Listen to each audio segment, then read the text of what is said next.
Yes. Hello, my beautiful friends. What an amazing day it is today. And welcome back. I hope that your weekend was outstanding and every single mother out there is just bursting with love and joy, tremendous amounts of joy, and still glowing from a lovely celebration yesterday. Very glad and grateful that you're here with us. We got a bunch of business to attend to today, starting the week out strong on this lovely Monday. And so let me give you a quick rundown on what we're getting into today. Then we'll zoom in for further details. We've got some warnings for some libs out there who are trying to break and enter, and some might say insurrect the ICE agents at the Delaney Hall Detention Center. We're going to go through this.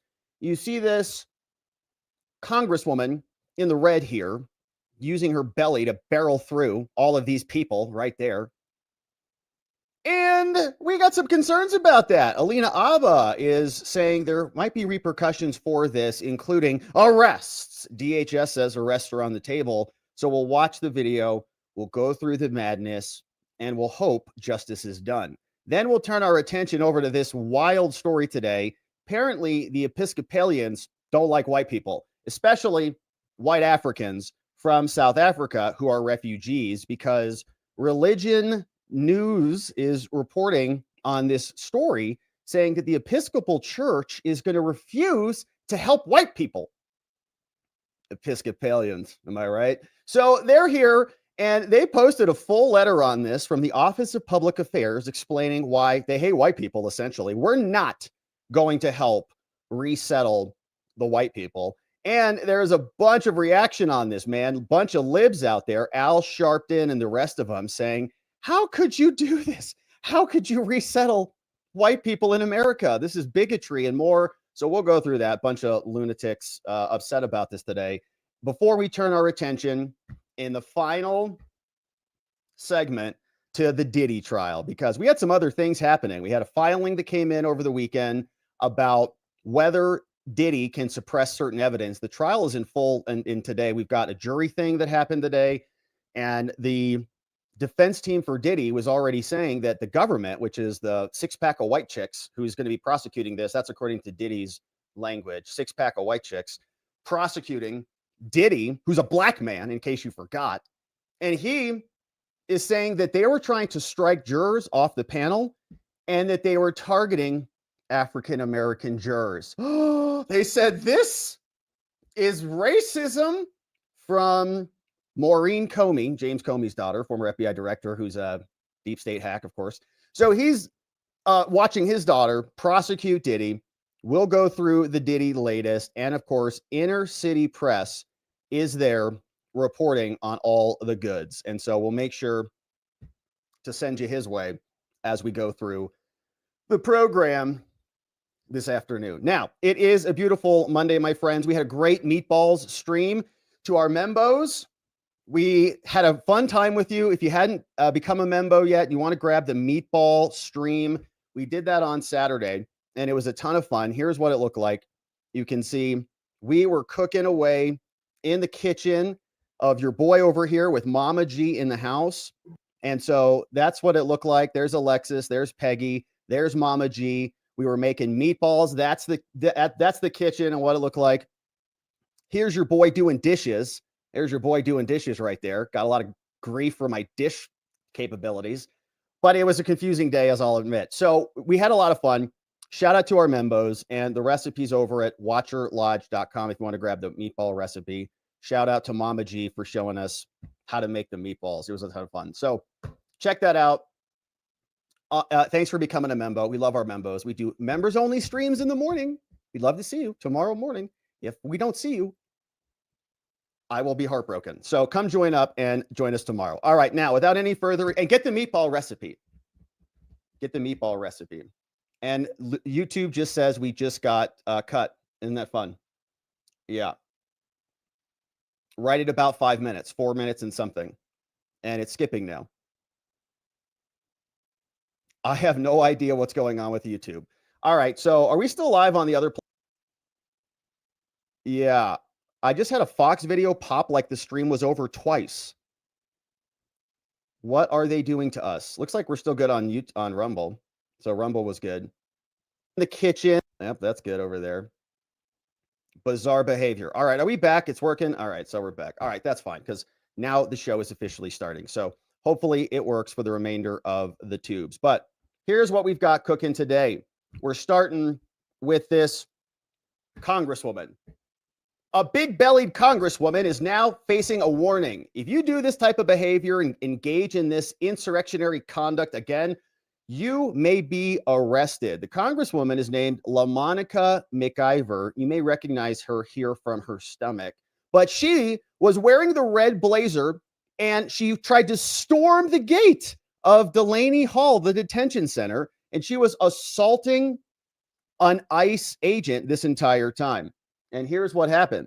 Once they were there outside the scene, you can see that this was outside of an ICE detention center and a very angry Congresswoman barreling her way in.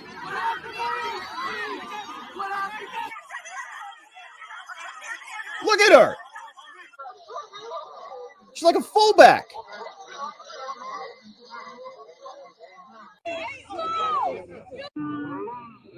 Super slow-mo, violent attacks.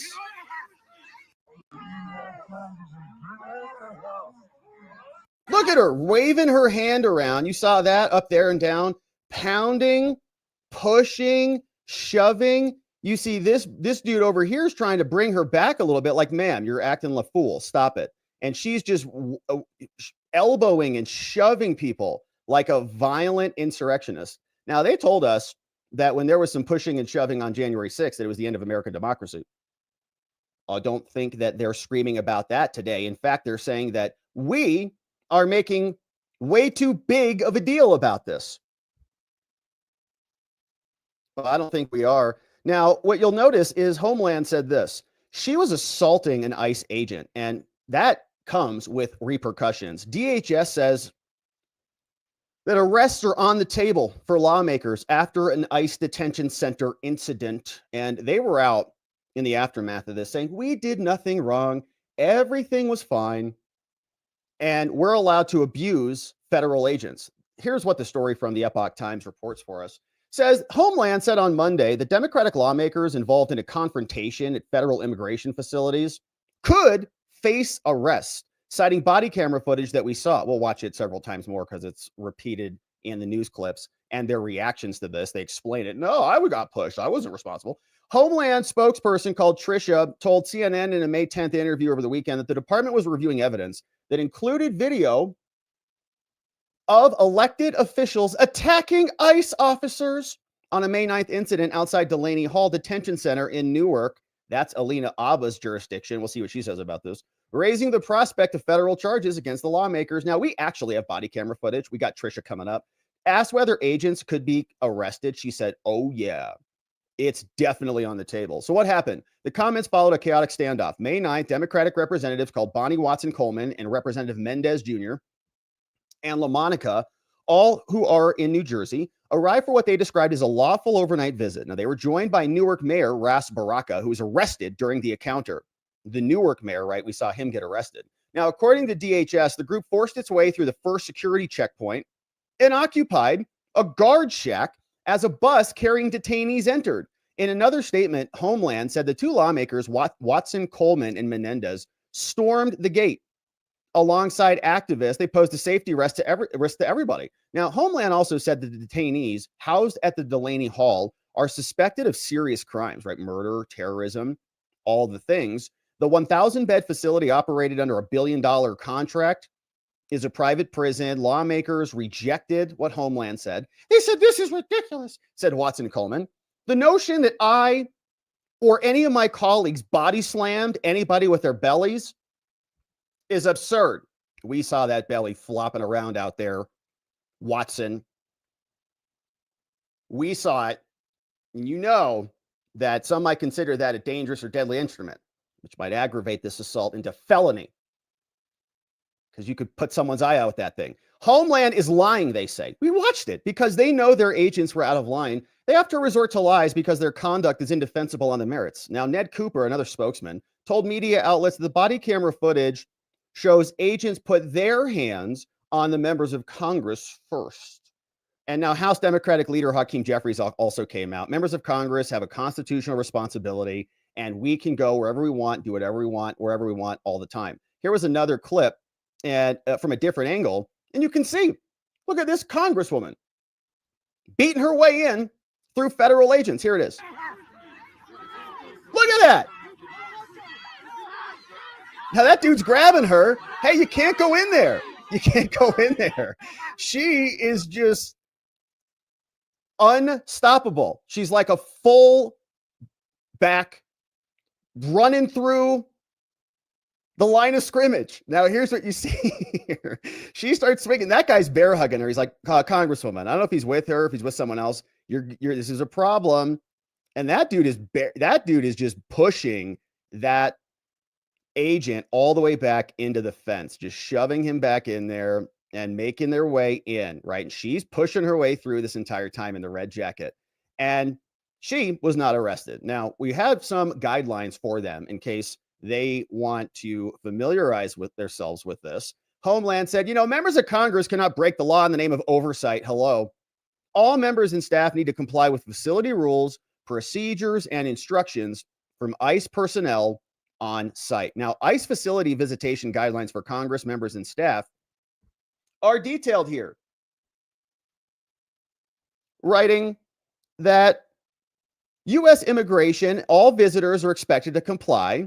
Even members of Congress, they are afforded special access, but they're limited to staff only, and we're not going to accommodate mixed groups, and all requests for tours should be directed to the field office, and you must conduct yourself in accordance with good security practices. Obviously, they have not done that here, and now they should be facing some penalties. Now, here's what Representative LaMonica said.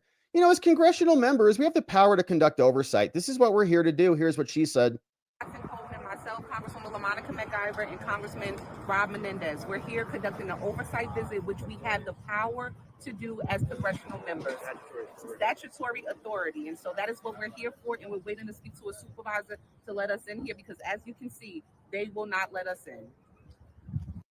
They will not let you in because you didn't go through the appropriate mechanisms. That doesn't give you the right to insurrect the ICE facility. You should probably arrest yourself for insurrection. So she explained this. She says, none of this had to happen. We arrived at Delaney Hall to do our jobs, and ICE created the chaos. So here was all three of them, it looks like. Bonnie Watson Coleman, this other gal, and this other dude. So, I guess they're the Democrat Avengers today. Congresswoman McIver, I want to go back to some of the footage. We were looking at some, and I want our viewers to see that you are the woman in the red blazer as we show them. The DHS says that obviously that there were chaos, that maybe you were trespassing. You can talk about that. But the DHS also says that, in their words, you were body slamming an ICE officer. Is that what we're looking at? Is that what looks like it with your big belly? Absolutely no. I mean, I honestly do not know how to body slam anyone. There's no video that supports me body slamming anyone. We, as Congresswoman Bonnie Watson Coleman said, we were simply there to do our job. Therefore, oversight visit, and what you're watching in the video, and we don't have all of the body cam, and we hope that all of the body cam is released. It was a very tense situation. It unfortunately did not have to be like that. They created that confrontation, they created that chaos, and then ultimately went to arrest the mayor of the largest city of New Jersey, who is my mayor and my constituent. And it was very difficult to watch that happen. But absolutely, I did not body slam anyone. All right. Well, we kind of saw that belly flopping around over there. But Alina Abba was also talking about this, and she said that they are going to investigate this a little bit further, or they're willing to investigate this if the problem is not resolved. If they continue to try to insurrect ICE facilities, then there will be repercussions. Now, here was more. Rapid Response 47 was saying that they claim nothing happened, but you can see very clearly she was pushing and shoving her way inside, and everybody can see it. Now they're trying to backtrack for their violence. Now, AOC is also saying the same thing. She was out posting some of this saying, it's time to essentially fight back. Here's what AOC said over the weekend. And now what DHS is trying to say, again, they're using public intimidation because they know that they cannot come for us all. They know that they cannot come for us all. And recently, is she an illegal alien who's a member of MS-13 or something? What is she talking about? What they said come for us is that DHS is allegedly looking into arresting members of Congress who were showing up for their legal and constitutional obligation to conduct oversight. If anyone's breaking the law in this situation, it's not members of Congress, it's the Department of Homeland Security. All right. So AOC is doing one of her things. Maybe she should show up there in her little white outfit and cry at the fence post and see if that solves anything. But obviously, here's what Trisha had to say. She's the spokesperson over for the Department of Homeland Security, and said, we're not playing around on this. You want to break and enter? We'll respond. We should let viewers know there will likely be more arrests coming. We actually have body camera footage of some of these members of Congress assaulting our ICE enforcement officers, including body slamming a female ICE officer. So we will be showing that to viewers very shortly. You say a video of members of Congress body slamming ICE That's correct. officials? That's correct, sir. It's disgusting. Okay, and so if you have that video, are you suggesting that members of Congress will be arrested who were there yesterday? This is an ongoing investigation, and that is definitely on the table. Who has the video? ICE does, and we will be releasing that very shortly. Okay. Let's talk about something else. Anything else. Let's talk about not this anymore. All right. So we'll see what happens with these Congress people who are now throwing their weight around to try to get inside federal facilities. Obviously, no one is above the law and above arrest. So we'll keep our eye on this one. Thanks for subscribing and joining as we do. All right. We've got another update over here on this Episcopalian church situation. And this one is a very strange situation.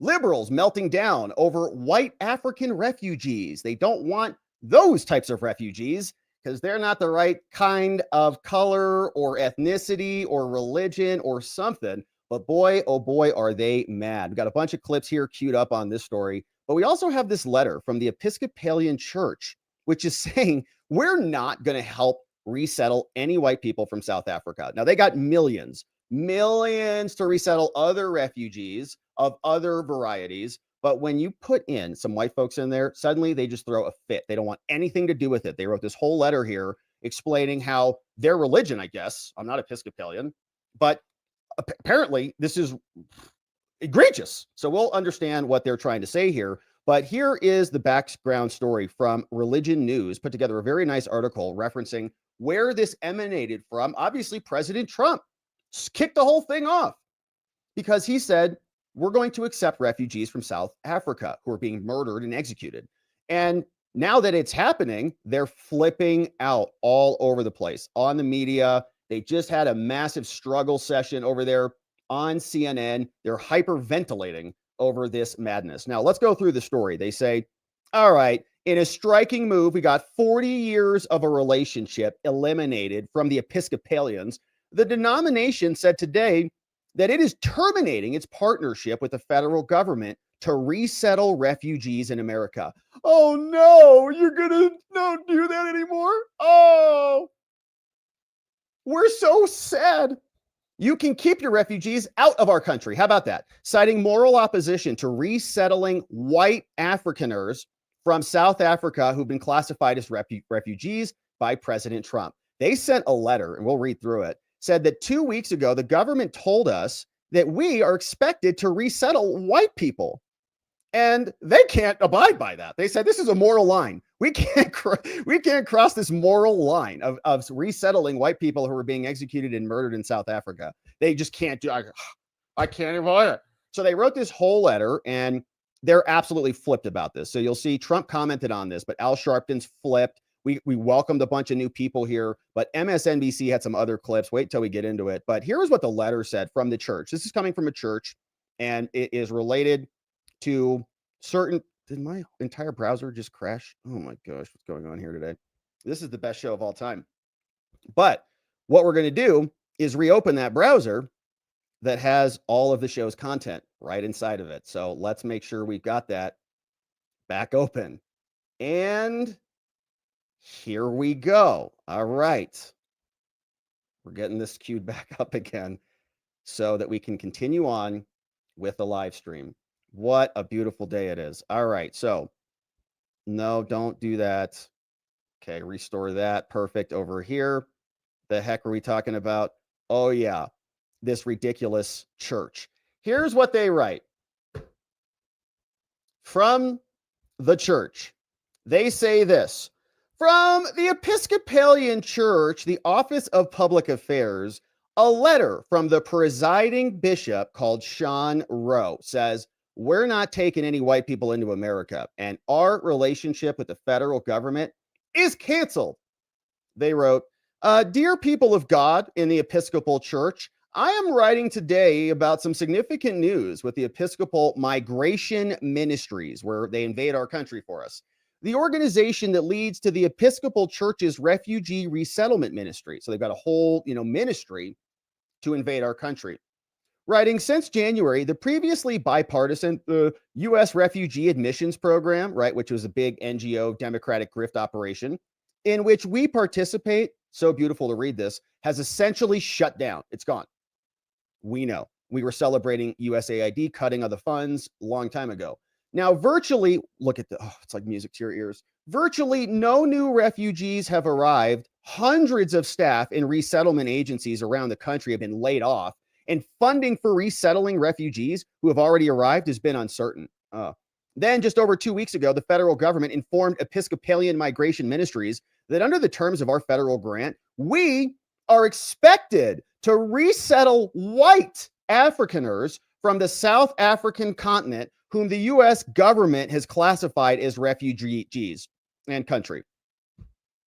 White people, we're expected to do this. I can't believe this. So in light of the church's steadfast commitment to racial justice, whatever that means, I guess not justice for white people, and reconciliation in our historic ties with the Anglican Church of South Africa, we are not able to take this step because helping resettle white South African refugees is outside of alignment with racial justice, whatever that means. Accordingly, the Episcopalians have determined that by the end of the federal fiscal year, we will conclude our refugee resettlement grant agreements with the U.S. federal government.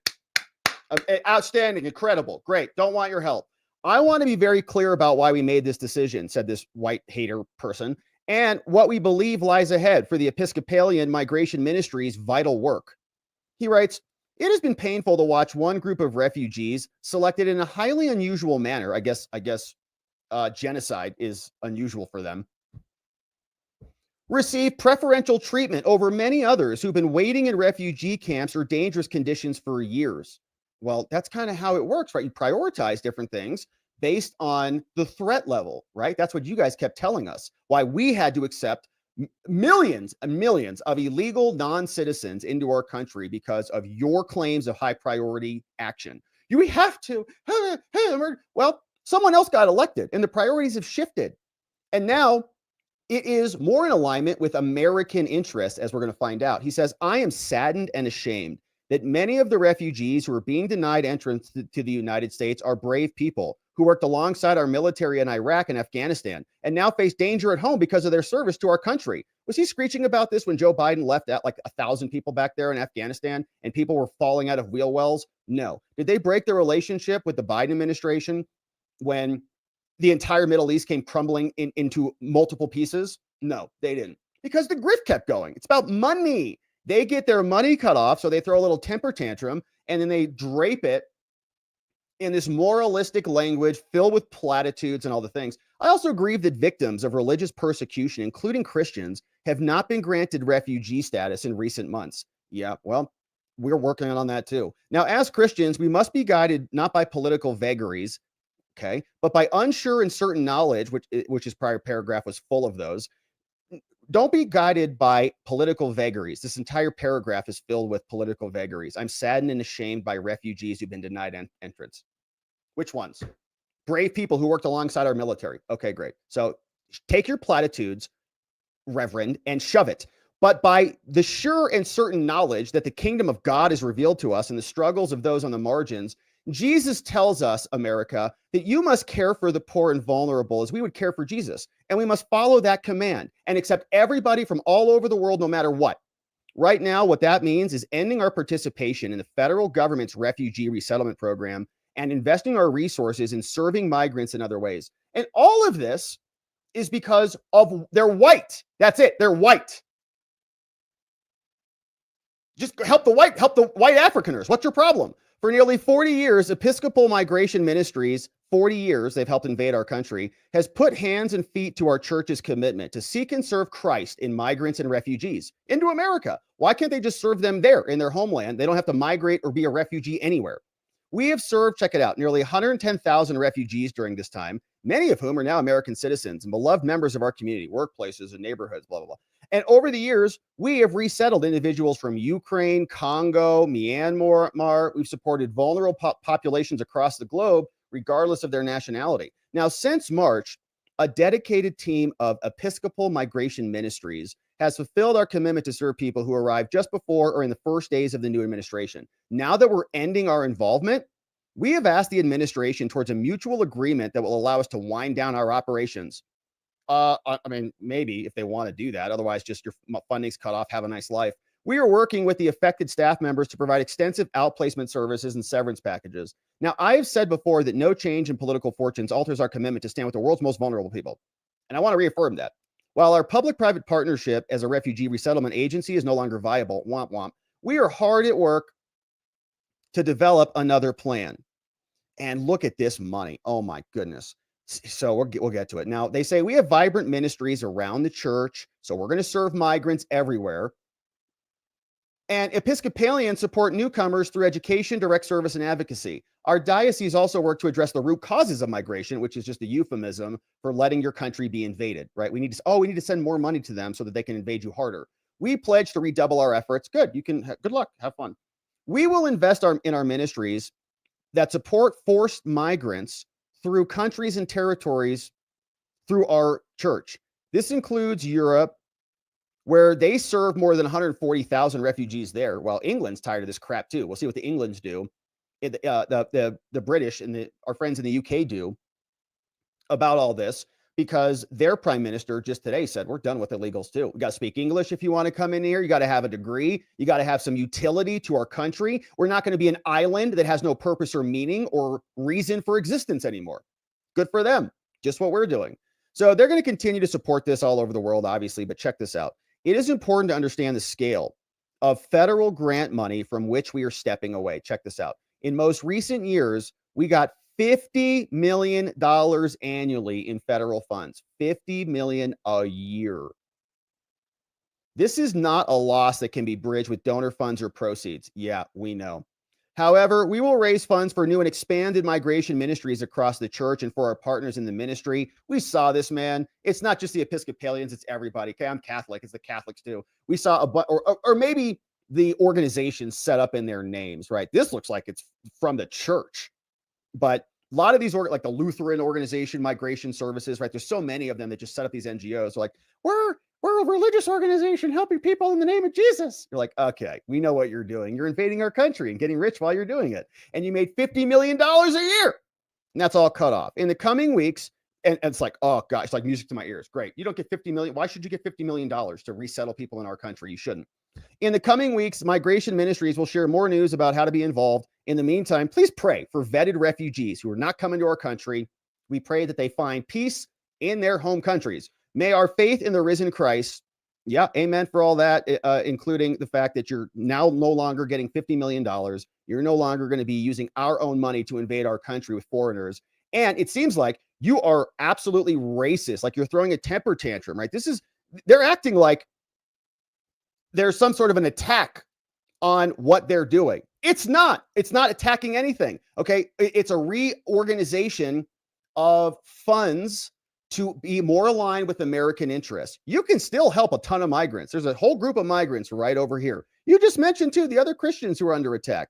You can go help them, go help the South Africaners. Not a big deal. They would rather not do it, right? They'd rather just throw everything away. That's how much they hate white people. And I don't know if this applies to all Episcopalians. I mean, I know the Episcopalian Church, I think it has about 2 million people in the United States, I think from, last numbers. And I'm pretty sure they're extremely liberal just in general, right? Not to generalize an entire religion, but I will. But I think that they have LGBTQ pastors and all sorts of things. So it's a very, woke-ish religion.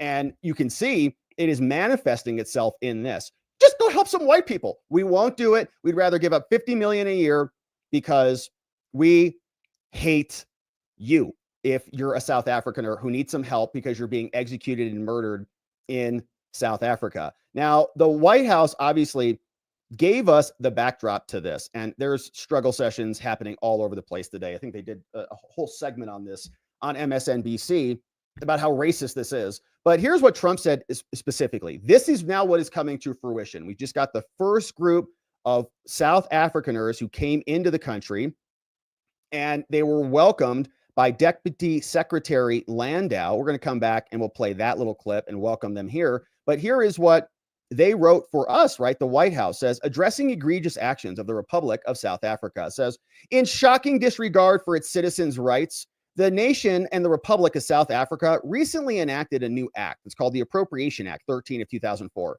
It enables the government, right? This is why these people are refugees. Now, they keep telling us that they're refugees or they're seeking asylum because their pupusa business is under attack or something like that.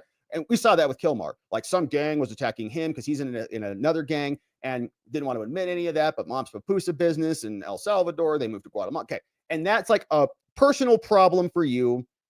Sorry you're going through that struggle. That doesn't give you license to get access to America. This is another government that is targeting a specific group of people. In this case, you can see the whites. This act follows countless government policies designed to dismantle equal opportunity and other things for disfavored landowners who are racially disfavored. Now, South Africa has taken aggressive positions toward the United States, and they're also not happy with Israel. And so we cannot support them while they're helping Iran and other things. So it is the policy of the United States. No aid or assistance to South Africa. We're going to support the resettlement of Afrikaner refugees who are coming to America. And we're going to do everything we can allowed by law. Under the Resettlement Act, get them here. Bring them on board. And the order doesn't create any rights or benefits and all the other things that you see in the standard orders. But they were not happy about this. And what we see is we got a nice warm welcome of many people who have made their way in from the very violent country of South Africa into the United States as actual refugees targeted by the government. Thanks, ladies and gentlemen, for coming out here this afternoon.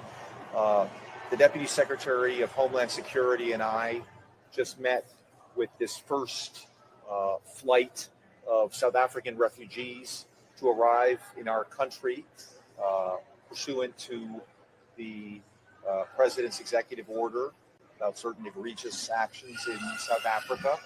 The President made it clear that Afrikaners in South Africa who are the victims of unjust racial discrimination would be welcome to come to the United States, and he's now delivering on that promise. The Deputy Secretary and I just spoke to some of the folks who arrived on this flight, and they tell quite harrowing stories of the violence that they faced in South Africa that was not redressed by the authorities, by the unjust application of the law. The United States, as we were proud to say, stands for equal justice under law, and the fair and impartial application of the law. And again, this is a group that has not experienced that and has, to the contrary, experienced violence and really fear for their lives in South Africa.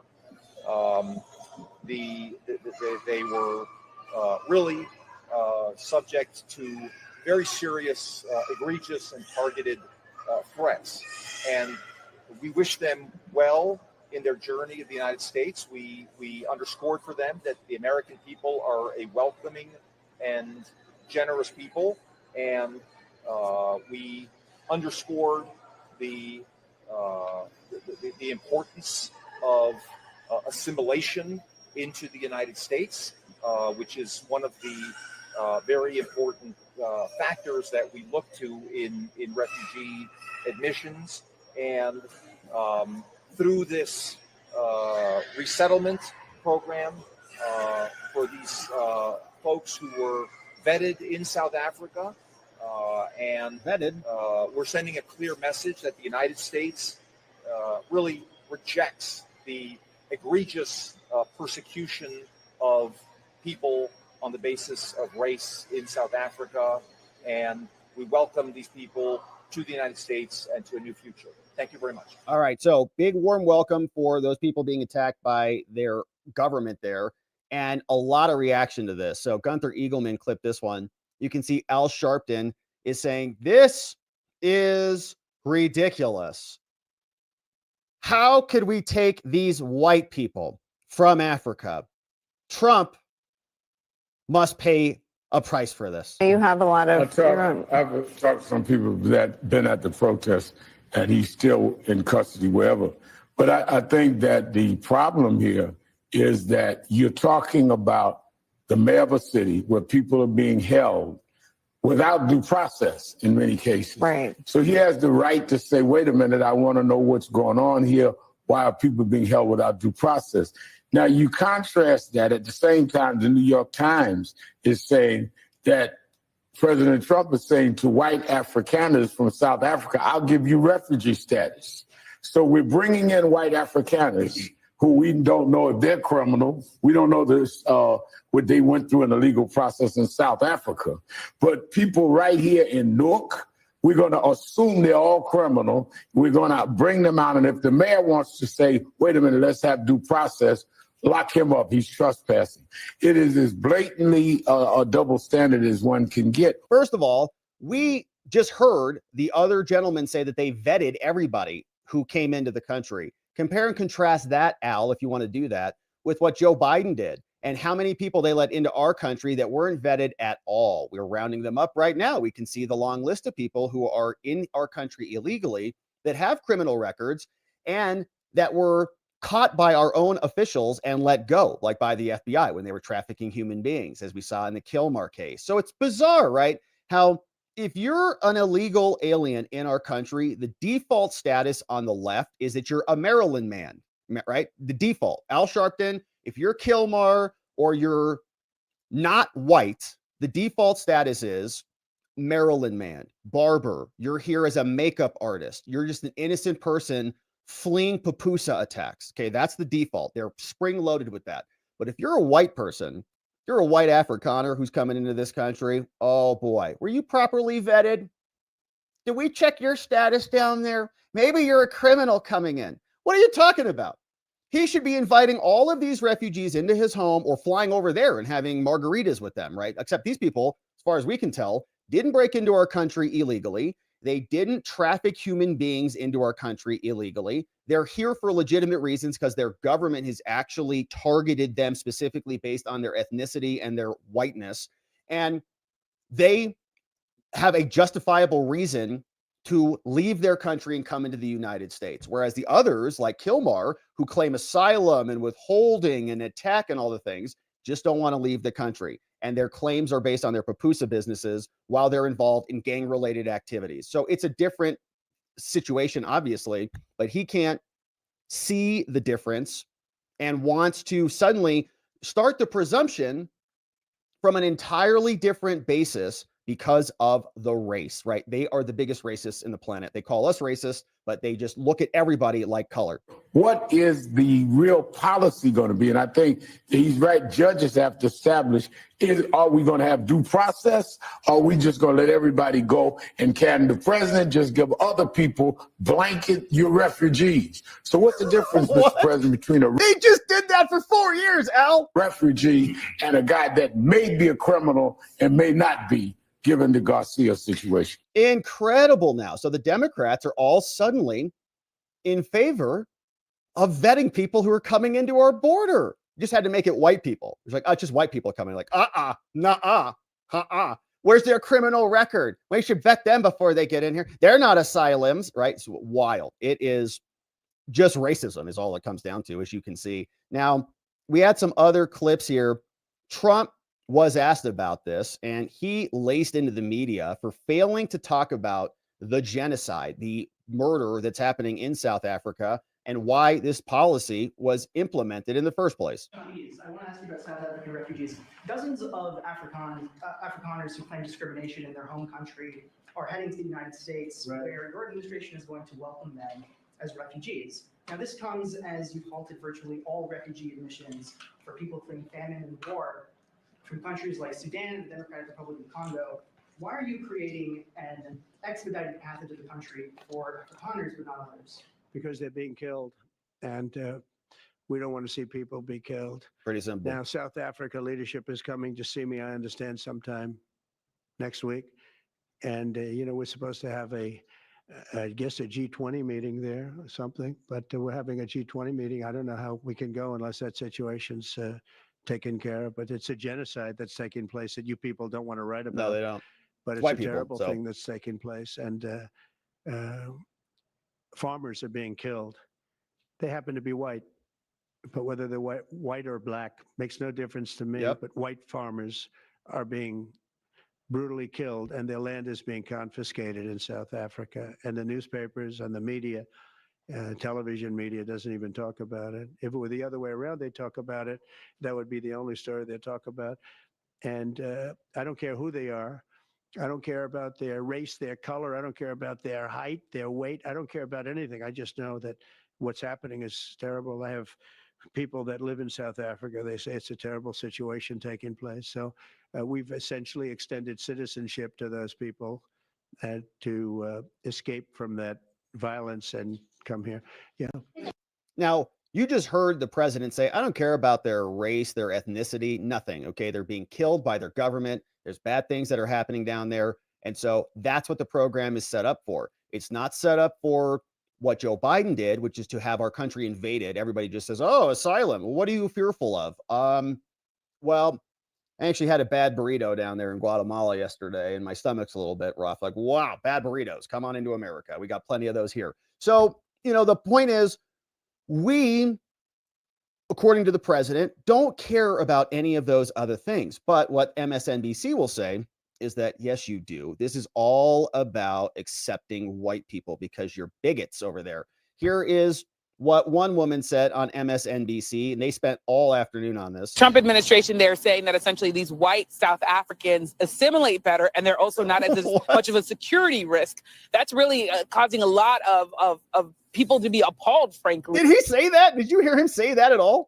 And I also should tell people that this violence that they're talking about that are dealing with these Afrikaners, I've been hearing from people that say there is violence in South Africa, but it's affecting everybody of every single race, Katie. Okay, so they just make stuff up, right? Trump didn't say anything about security or about integrating better or any of those things, which I think is fair to comment on, by the way, right? If they speak English and we speak English, that's good. If they understand capitalism and free markets, and they understand basic concepts that are related to civic virtues and civic values, like free speech and due process and private property rights and voting and all of those things, then yeah, that is an easier assimilation.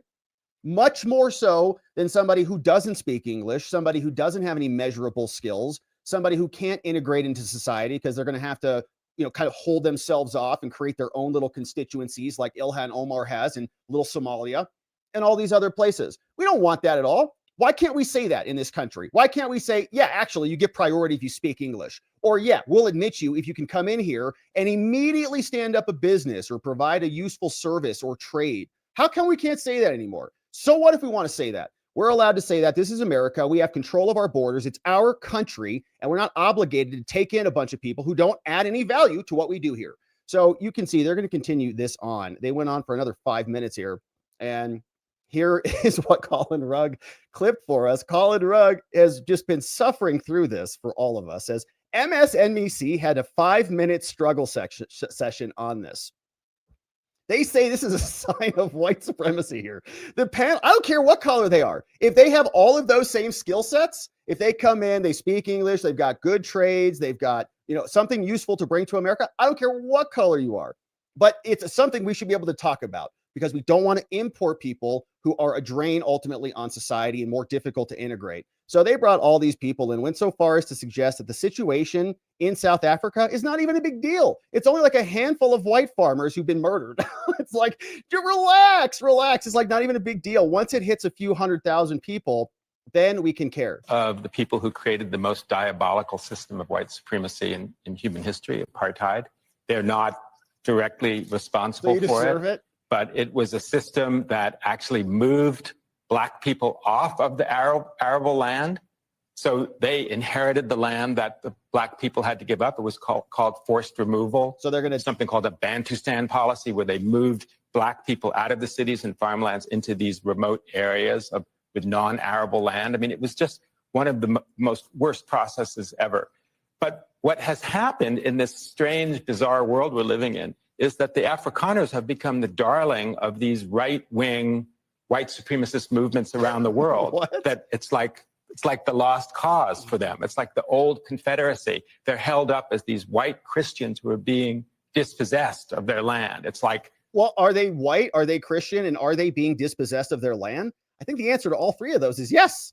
This is a modern replacement theory in a country where, by the way, white people make up 7% of the population and own 78% of the farmland. So it's actually, there's no injustice here. As you mentioned, it's taking places away from refugees who are really being crushed by authoritarian governments. And wild. So nothing bad is happening. So just shut up. It's just white people. They can get murdered. They can have their property and their homes and everything stolen from them. But we should just consider it what it is, according to this guy, which is racism and white supremacy from Trump. So here was another one on MSNBC. This woman, Donna Edwards, accuses Trump of being a racist. Here she is. Well, in my view, what makes it different is that they are white South Africans. Yeah, white. The president, in my view, has not hidden his racism behind a bushel. In fact, in his policies, whether it's removing government workers, or in this case, admitting white South Africans while denying refugee status, asylum seekers from other countries, principally Central and South American and Black nations. We got plenty of everybody else. You guys had 4 years to accept refugees from all over the world. We got tons of them here. And now we're, expanding the pot a little bit. We're diversifying, as you said. Diversity is the name. And so here is what it looked like there. This is the welcoming of the white Christian Ku Klux Klan members from South Africa, according to MSNBC here, with their American flags. And what a tragedy this is to our country. How horrible this is. We should have brought in a bunch more Somalians who could go live with Ilhan. And we are excited to welcome you here to our country, where we think you will bloom, and we will hopefully allow you to have fulfilling lives for your children, and then we will bloom and we will benefit alongside you. So thank you very much for coming here. Yeah. Welcome. Yeah, I'd like to add, again, on behalf of President Trump, Secretary Noem, we're just so grateful that you guys are here. Okay, so the Anglican Church just canceled all their federal contracts because like 60 white people, 57 of them showed up in America. And this is reprehensible, detestable. This is racism in action, because we saved these people from theoretically being murdered in another country where the government is attacking them. The refugee program was set up for stuff like this, not set up to be an automatic check box. You just show up, claim asylum, claim refugee status, check a box, come into the country. Never what it was for. Nice to see it being put to actual use for the purpose of the program. And we welcome them to America. And we're going to watch MSNBC continue to melt down on this, because their racism knows no bounds, and it is now on full display. All right, so good updates on there, my friends. Now let's turn our attention to the Diddy trial, because trial is in session. And so here is what we've got queued up, since my browser just took a fanny on us earlier. Let's get this puppy queued up today, courtesy of Inner City Press reporting. And here is the latest. Trial is in session in the Diddy case. You see, this is a new opinion and order that dropped from the judge right as we just selected the jury, started with opening statements, and started to call witnesses.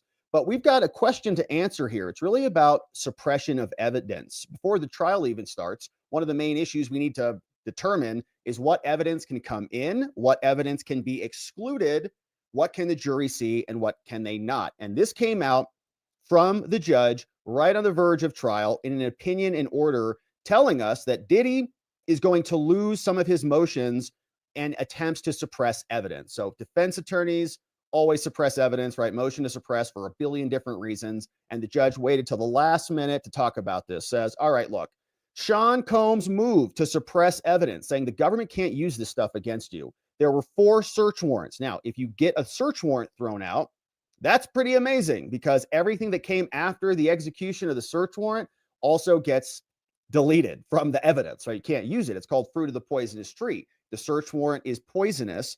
Everything that came after that has also been tainted by the poison. So here you see there were 4 of them. A search warrant for his iCloud accounts to get into that Apple account. A warrant to enter his LA residence, a warrant to go to Miami, and a warrant to search his cell phones. 4 of those. He tried to suppress all of them. He claims there are 2 grounds for suppression. First, he says, the search warrants were intentionally misleading, and at a minimum, it requires a Franks hearing. But the court is going to go through this relatively quickly and say, for all the reasons, the motions here are denied, saying, if you want a hearing to suppress evidence on this and have a Franks hearing, you must make a substantial preliminary showing. You must show us that something really went bad in the search warrant, and Diddy failed to meet that burden here. So we're not going to have a hearing on the suppression arguments. Now, the court is going to begin with materiality and whether the search warrant was valid. Now, even if the court excises the misstatements that you say were in the search warrant, in other words, they put something in the search warrant to justify the judge signing off on it, and even if I say that I get rid of the misstatements that you're upset about, and I add the alleging missing info, okay, so like Combs is saying, here's the problem with the search warrant. This was wrong, this is wrong, this is wrong, and they didn't tell the judge this, this, and this.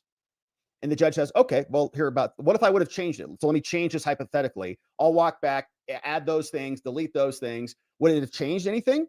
He says, no. Combs fails to demonstrate that the residue of independent and lawful information would have invalidated the search warrant. Now, they go into the various victims, and lots of redactions here, which is fun. They say, as to victim 1, Combs says that omitted evidence disrupts the government's narrative, right? That he forced her to participate in freak-offs. And they say, you got to prove that, right? Force, where's the evidence in the force? That's fundamental to this. When the warrant applications were made, Diddy says, the government had possession of a device that contained redacted. Oh, what are those? Oh, Diddy also points to messages between Combs and the victim that he argues contradict the government's claims that she was coerced at all into these freak-offs.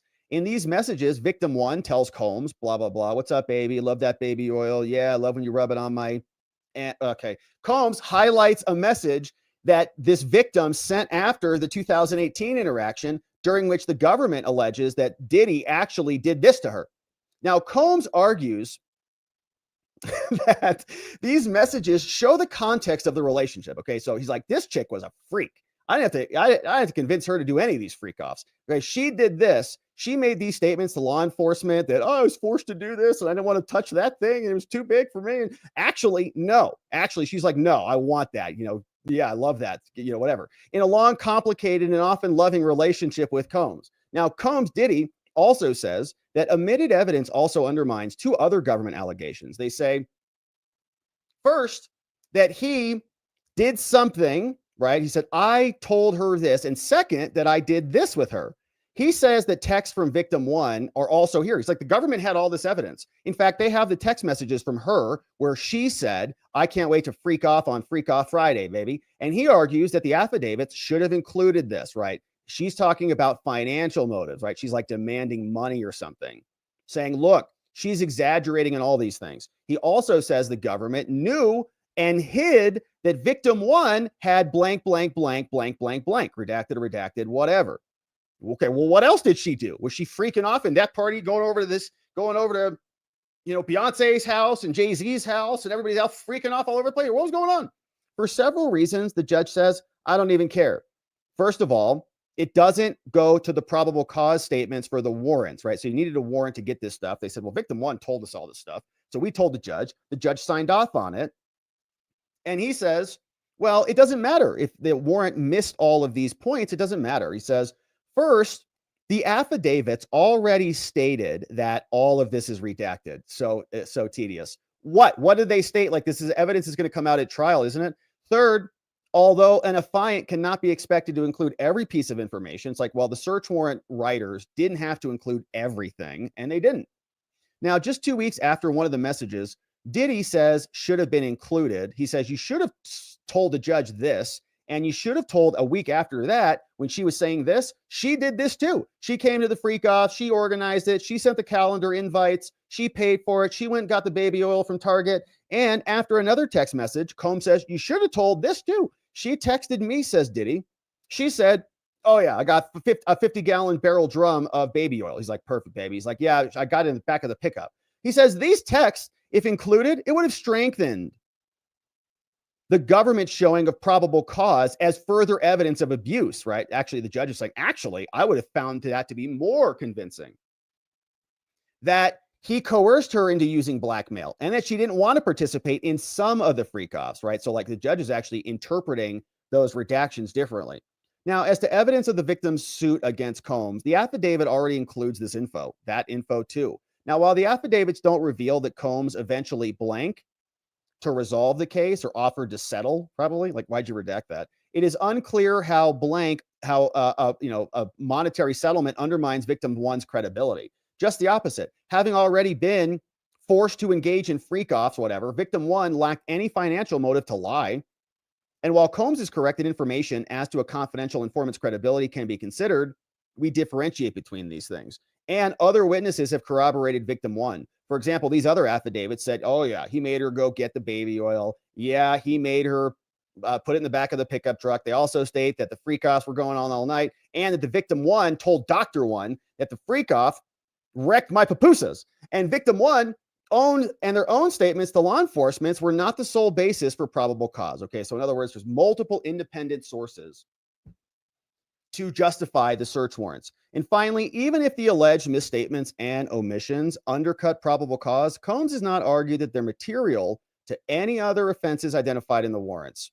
Now, there's also this worker one, right? So they are alleging that, yeah, it was like Diddy's love affairs, but also that there were these paid people who were essentially human victims of trafficking, victims of human trafficking. They said, well, this is just a worker one hired to perform certain services. But if the government relied on this information, Combs says there's a bunch of other statements in there, and worker said this, and worker said this. Nor was this worker the only witness who corroborated it. So the fact that we don't have a full picture is not a big deal. Judge also says the warrant affidavits state that Combs did those things. Combs says they cherry-picked a bunch of things. A few days later, Combs texted another assistant. All of this is redacted. And Combs is saying the search warrant should be invalid. I can't believe how much of this is redacted. Very tedious, actually, now that we're looking at it. So all the facts are redacted. But long story short, the judge says, you fail to show that the search warrants were intentionally misleading. Okay, so you can't invalidate those. If the search warrants are valid, everything that the search warrants led to in terms of discovery of evidence can be admissible. Diddy tried to suppress it, and he's going to lose that. So a bunch of additional statements here, but a lot of it's redacted, so it's hard to parse through exactly what's going on. So what he says is, in sum, all of the requests from Diddy are denied, right? So he loses everything, not unusual, to be expected, saying The search warrants were not defective. And even if they were defective, the good faith exception would apply. So, like, you're not stopping us from getting any evidence in here at all. So that was signed by the judge before the Diddy trial started on day one of the actual trial. Jury selection is over. And now we get into it on the day. Day one, Diddy trial, jury selection completed. We've got opening statements and more being reported courtesy of Matthew Russell Lee, Inner City Press Reporting, who is there reporting from the scene in the Southern District of New York. Now we're waiting for the trial to get underway. It's 8:37 in the morning. We're in New York, starting to warm up there. Now, Sean Diddy has still not been seen in the courtroom yet at 8:37 in the morning. Lawyers are milling around, sound of rustling paper in the background. Brian Steele, you know him from Georgia and the Fannyland saga, comes up to prosecutor Maureen Comey, James Comey's daughter, who handled the Ghislaine Maxwell case, and they shake hands. Good morning, Maureen. Oh, good morning, Brian. Another defense attorney, Agnifilo and Alexandra Shapiro, are also conferring. As soon as the day gets started, we're going to issue our peremptory challenges, our strikes to get rid of jurors on the panel. 8:53 happens minutes later. Diddy enters the courtroom. Murmured silences as he takes his seat. He's wearing a light sweater instead of last week's dark blue. He turns and blows a kiss to family members in the second row of the gallery. Mom catches it and saves it. 8:56, clerk of the court comes out. Are the parties ready? Yes, says the prosecution. We are, ma'am, says the defense. Clerk asks Diddy a question. Mr. Combs, were you able to get some water? We made arrangements for that. He shakes his head and slurps very satisfactorily. Then the courtroom bursts open. All rise. Not yet, actually. Judge has still not come into the courtroom. False alarm. That was just a clerk. I hate when that happens. 9:03 a.m. Defense attorneys, Agnifilo, Tenny Garagos are poring over papers. They're looking at the peremptory challenges. They're going to strike these prospective jurors in a minute. Combs is seated there, wearing reading glasses. He's also looking down at papers, studying the names. 3 of the 6 prosecutors of the 6-pack of white women are looking at or typing on their cell phones, maybe Instagram posts. 9:26 a.m. Defense attorney Agnifilo, Maureen Comey are the ones in with Judge Submaranian. They're back behind the scenes in the judge's chambers discussing what's happening, presumably doing the peremptory strikes there. Now, in the New York City court, state court, this is all done in public on the record in the state courts. We're going to see what happens when they come back. And we're off. Door bursts open. Clerk says, all rise. Please stand. We're all stand. And then we're seated. Judge says, good morning, everybody. Hope your weekend was amazing. Welcome back. All right, we're going to begin here with the peremptory challenges. We're going to go one at a time here and back and forth. And we'll begin with you, the government. Ms. Comey. Your Honor, we strike juror 51, defense. Your Honor, 52 and 106. Madam Comey. We strike 216, Your Honor, defense. 157 and 112. Comey. We strike 118, Judge, defense. 127, 131, and the list goes on. Now we get back to Comey, and as they strike 81 and 149 and 161, Maureen says, Your Honor, the defense was only supposed to strike 1 in this round. He says, oh, okay, fine. So we strike only 22 then. Well, we strike 163 and we strike 84. And the list continues. Comey, Judge, I believe he was supposed to strike in the alternative on that one. She might be right, Your Honor. Let me check. Defense attorney speaks with the latest addition to the team, Nicole Westmoreland. Your Honor, 218 is what we've decided. Prosecution, 324. Defense, 240. Comey, 281. The defense now says, Your Honor, can we just have one moment, please, while we just look at something? Judge says, yes, please make it quick. Defense attorney and the team scruffling around the papers, making notes. Your Honor, I hate to do this, but I just want to note here that the government, by our calculations, has struck 7 black people out of 9 of their strikes.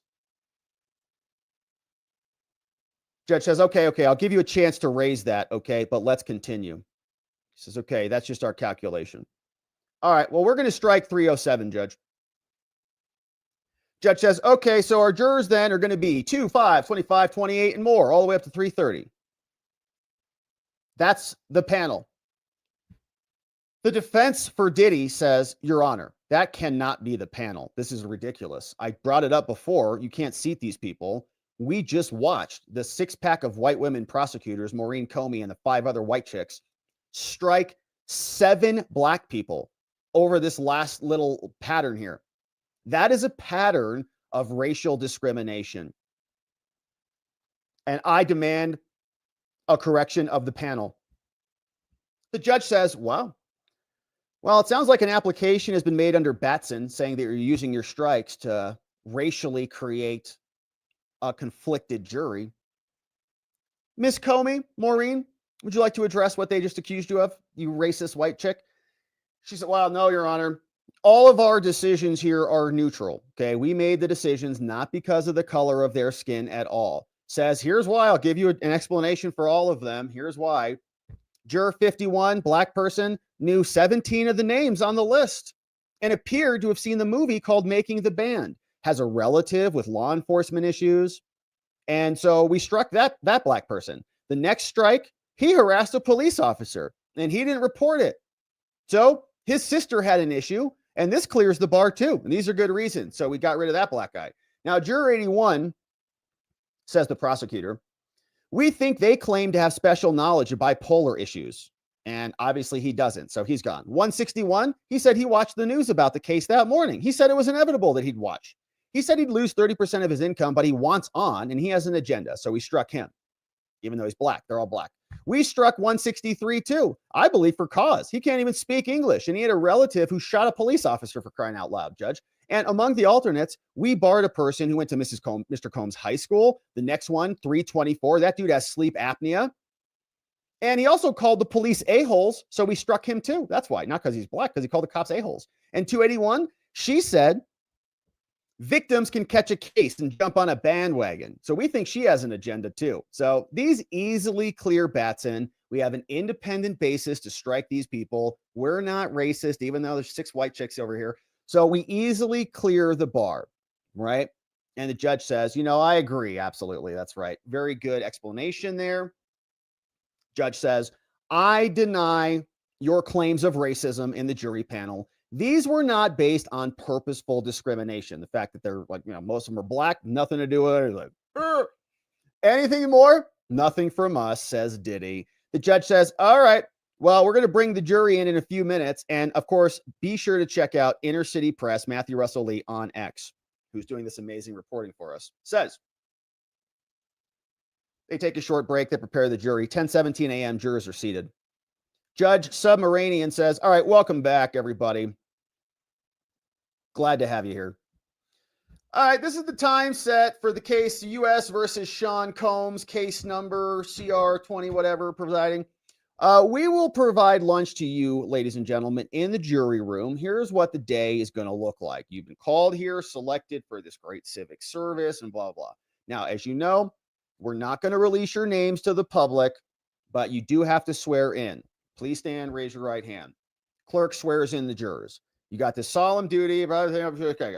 Now, questions, the judge says, let me give you some ground rules here as you serve on the jury. And there's usually like a long soliloquy here. Inner City Press shortened it up for us. Says, just to be clear, questions are not evidence. Only the answers given by the witnesses and documents are evidence. You can consider circumstantial evidence. Here's what circumstantial evidence is. Like someone walking in with a dripping umbrella. You can surmise that it's raining outside, but you didn't see that it was raining. But from the circumstances, oh, they've got an umbrella and it's dripping. You can presume it's raining. You're allowed to do that. Now, the judge says a witness here And the fact that they use a pseudonym does not mean that their testimony is worthy of less weight. And you're going to hear from cops. And just because they're wearing a badge doesn't mean that they're less weight or more weight. Now, during the trial, do not read or view anything or listen or look at or anything to anything about this case. And don't post anything either. Once the U.S. rests, because the prosecutors will go first, the defense can present their case. They're not obligated to present their case. If he chooses to do so, he can. If not, you can't hold that against them and more. Now we're going to begin with opening statements from the prosecutor. Government, you may begin. Maureen Comey, stay seated. Prosecutor Johnson, white gal, stands up to deliver opening arguments in the Diddy trial. She looks at the jurors, very solemnly says, "This is Sean Combs." To the public, he was a cultural icon, a businessman, larger than life. You may remember him. You may have even listened to his music. You may have seen him in movies and on TV shows. But despite all of that, and all of that good feeling energy you might have buried in your brain, there was another side to him, to Diddy. And you're going to hear about 20 years of his crimes. But he didn't act alone. He had a team to help him. And with his team, he committed a series of crimes: kidnapping, arson, drugs, and other crimes. And this is the base layer for the RICO, right? This is why they have to bundle these up into RICO. They didn't charge him individually for these things, but they're bundling it up. Now, let's start with one night. Diddy was on the hunt, but not just for anybody, for his girlfriend, Cassie. He forced her to do things with male escorts while he watched and recorded it. And now, at one point after this long train of abuse where he was doing this, he found out that Cassie, his girlfriend, was seeing another man. And furious, he set out to find them. Now, he woke an employee to drive to the house. He said, he went out, get up, but no one was there. But he didn't give up. He kept looking for Cassie. And when he found her, when he tracked down where she was, he beat her. And he beat her brutally. He kicked her in the back and he flung her around like a rag doll. But that wasn't enough. He told her that he could release these videos of her having intercourse with other men. He broke into a man's house and he beat and blackmailed his girlfriend. But these are not his only crimes. You're going to see evidence of that today, but there is much more behind the darkness. Saying Cassie's not the only woman he beat and exploited. He's been doing this for 20 years.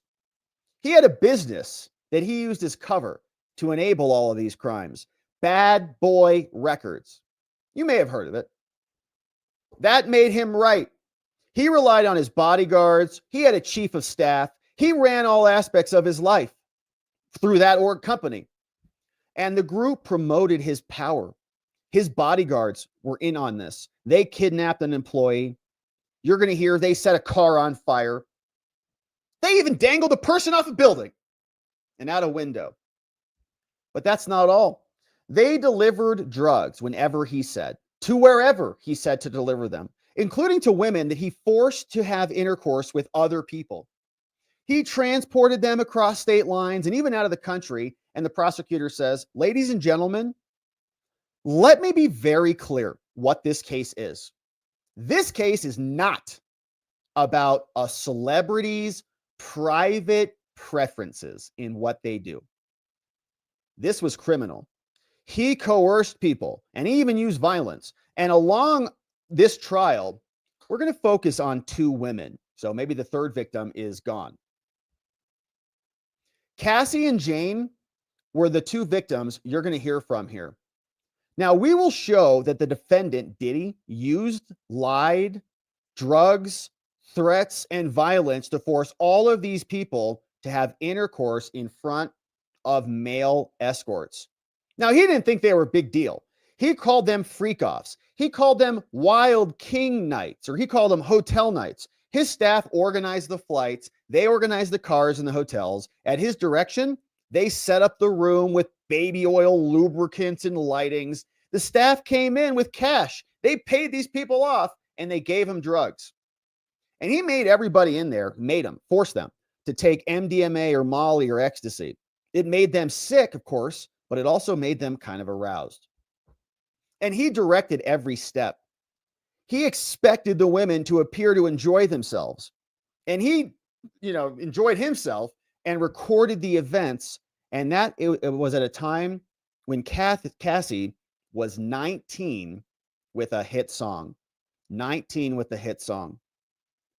Now, she tried to work on her music, but Diddy made her turn down many opportunities. She was trying to advance her career.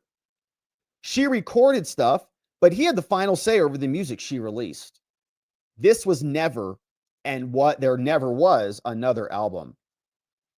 And what ended up happening, despite promises that he would help her career and all the things, he kicked her in the head, and he dragged her by the hair down a hallway. And he stomped on Cassie's face in an SUV. And then he made her stay in a hotel for a week to hide her injuries. He set up Diddy freak-offs as often as once a week. She spent half her time in these freak-offs. She wanted to write music. Diddy made an escort even urinate in her face. This is very graphic opening argument. Juries are sitting there going, oh my gosh, like this is disgusting. He beat her when he thought she took too long in the bathroom. It never stopped. Defying him would end in violence. She fled, but he found her. With the help of his inner circle, he found her. Cassie's career was in his hands. He told her he could destroy her career simply by releasing a video. Now, when he said to have a freak off, she knew she had no choice. I had to. She called the escort. She put on the performances that Diddy wanted. Her safety depended on keeping him happy. Now, it's true. The relationship was complicated. Like, you're going to see that. Both of these people were unfaithful with one another, but only one of them had any power in this thing. Diddy made Cassie do his bidding in those dark hotel rooms. Cassie was not the only one either, by the way. This was a pattern. And let me tell you about the next woman called Jane. She was a single mom that started spending time with Diddy in 2020. She fell in love with him, even though he was seeing other women. One night, he told Jane about these freak-off parties, and he made it happen immediately. He took her to a hotel where an escort was on the way. He directed her step by step. Now, Jane thought it was a one-time wild night, but she was wrong. It continued. He was offering a real relationship, she thought. So then the dude shows up. Jane said, I want him to wear protection, but he said no. Jane tried to make it through these nights without the drugs. The first time she broke down, took ecstasy to finish. Another time she vomited, but he said, just go do it again, keep going. Jane found two men and invited them to join the freak-offs so she could choose the man, that she'd be intimate with. She didn't like that first dude, so let me go find some other two dudes. Diddy discouraged her from working. He had the power to coerce her back in the hotel rooms, and he threatened her with the release of the videos. Now, the prosecutor continues in her opening statement saying, not even a year ago, Diddy went to her house, She was angry. And guess what? She hit him. So, yeah, Diddy gets hit by her. But then Diddy became enraged, and she tried to hide. So she locked herself in a bedroom. Diddy kicked it open, then went to the bathroom, the closet, the guest bedroom. He kicked her to the ground. Violence. And he didn't just leave her be. He said, you're not going to F up my night, he said. Call up an escort and perform for me. So Jane did it. His violence got him what he wanted, and she tried to hide. Jane followed his instructions, and I'm going to tell you about the time that he forced himself on her. There was also this other person called Mia, an employee. You're going to hear from her today, ladies and gentlemen, during this trial. And she's going to tell you how Diddy forces himself on her, put his hand up her dress, and violated her. And amidst all this violence, he and his inner circle worked to cover up his crimes. The video at the LA hotel, you're going to hear everything about that and just how far this went. Now, Diddy also offered a hotel security guard a wad of cash. He said, here you go, take this money. And a brown paper bag, 100 G's in $100 bills.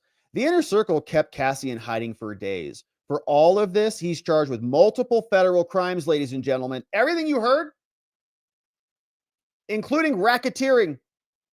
Now, you're going to hear from these two women, and they're going to tell you of the most painful experiences of their lives. And you're going to hear from some of Diddy's employees, including his personal assistant, Mia, who he also assaulted. She's still grappling with this. Now, you're also going to hear from the employee he forced into an SUV with a gun from a chef. They worked punishing hours at times without sleep. They bought drugs for him. They were expected to keep quiet. Some of these witnesses have already received settlements. And you're also going to see text messages in which Diddy tells staff to bring cash for them, and by Jane saying she didn't want to do these freak-offs. You're going to see the videos too. And in them, you're going to hear Diddy provide direction to everybody. Cassie and Jane, who are both high. They got the video. Now, you'll see a video of the defendant brutally beating Cassie during a freak-off. You will see photos of the damage, including 4 doors in her homes not even a year ago. You're going to see what he had in his home. Guns, med bags of drugs, lube, everything. And you're going to see the agreement with the hotel guard, barring him from speaking after he got paid 100 G's for the video. You're going to hear him manipulating Jane into saying she wanted it. His threats not to pay her for her home, text to his staff about it, and more. So, ladies and gentlemen, wraps up the prosecutor, and this is brutal, right? This is like disgusting. Everybody on there is having the same reaction you're having right now. It's like, your stomach, you have a pit in there because you feel for these women and this abuse, and it's a horrific thing that is done to anybody for any reason at all. It makes you sick. So she says, I ask you to do these 3 things. And we cleaned this up, by the way. So I'm sure this was a lot more intensive and vulgar, actual language of genital, all things, like aggressive, probably shock and awe was the strategy. What's our approach? Shock and awe. All right, let's do it. And you will reach a verdict. Says, pay attention to the evidence, ladies and gentlemen. Follow the judge's instructions on the law. Use your common sense.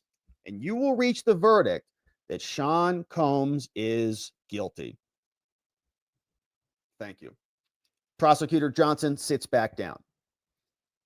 Now, again, just to pause for a moment and comment on this, right? Very aggressive, colorful language, very vulgar, in your face, not mincing words. And the whole trial is going to probably be like that. There's a risk there that you might, turn off the jurors in a way. And if you can't deliver on those promises, they'll kind of think that you bait and switch them, sold them a bill of goods. Like, they better deliver on all this. And the victims better have good credibility and all that to say and create the connection between what they promised and what they actually deliver. Now, the defense is going to be very granular, right? They're going to admit a bunch of this. We did all of that. But that's not what he was charged with. He was charged with racketeering and trafficking of a human, which are different crimes than assault. Yeah, maybe assault every one of those times. Maybe bribery or for paying off somebody, maybe domestic violence or any of these other crimes, battery or prostitution. You could charge all of those crimes, but they're much smaller crimes. And for many of those crimes, those are expired, right? There's a statute of limitations for those underlying crimes. Like, prostitution is charged all the time in America, all over the place. Could this just be prostitution, hiring escorts? Or does it become human trafficking because that person hopped on an airplane, right? And that's what the government is essentially saying happened here. So the opening argument, powerful, strong. Diddy sounds awful. And it sounds like a lot of this is probably going to be pretty provable, especially with the video footage and more. Let's see what the defense says in response. Judge says, who's going to be doing the opening argument for the defense? Tenny Garagos is going to do this.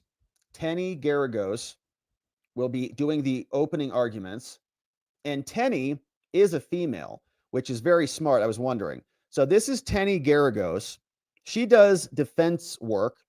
And it's very nice to have a female come out and deliver your opening arguments when you're accused of beating females, because having another female come out and say, no, I vouch for this dude, okay? I'm a woman too. She's crazy, not him. Tenny, female, comes out and says, ladies and gentlemen, that was a story. But let me tell you what this case is actually about.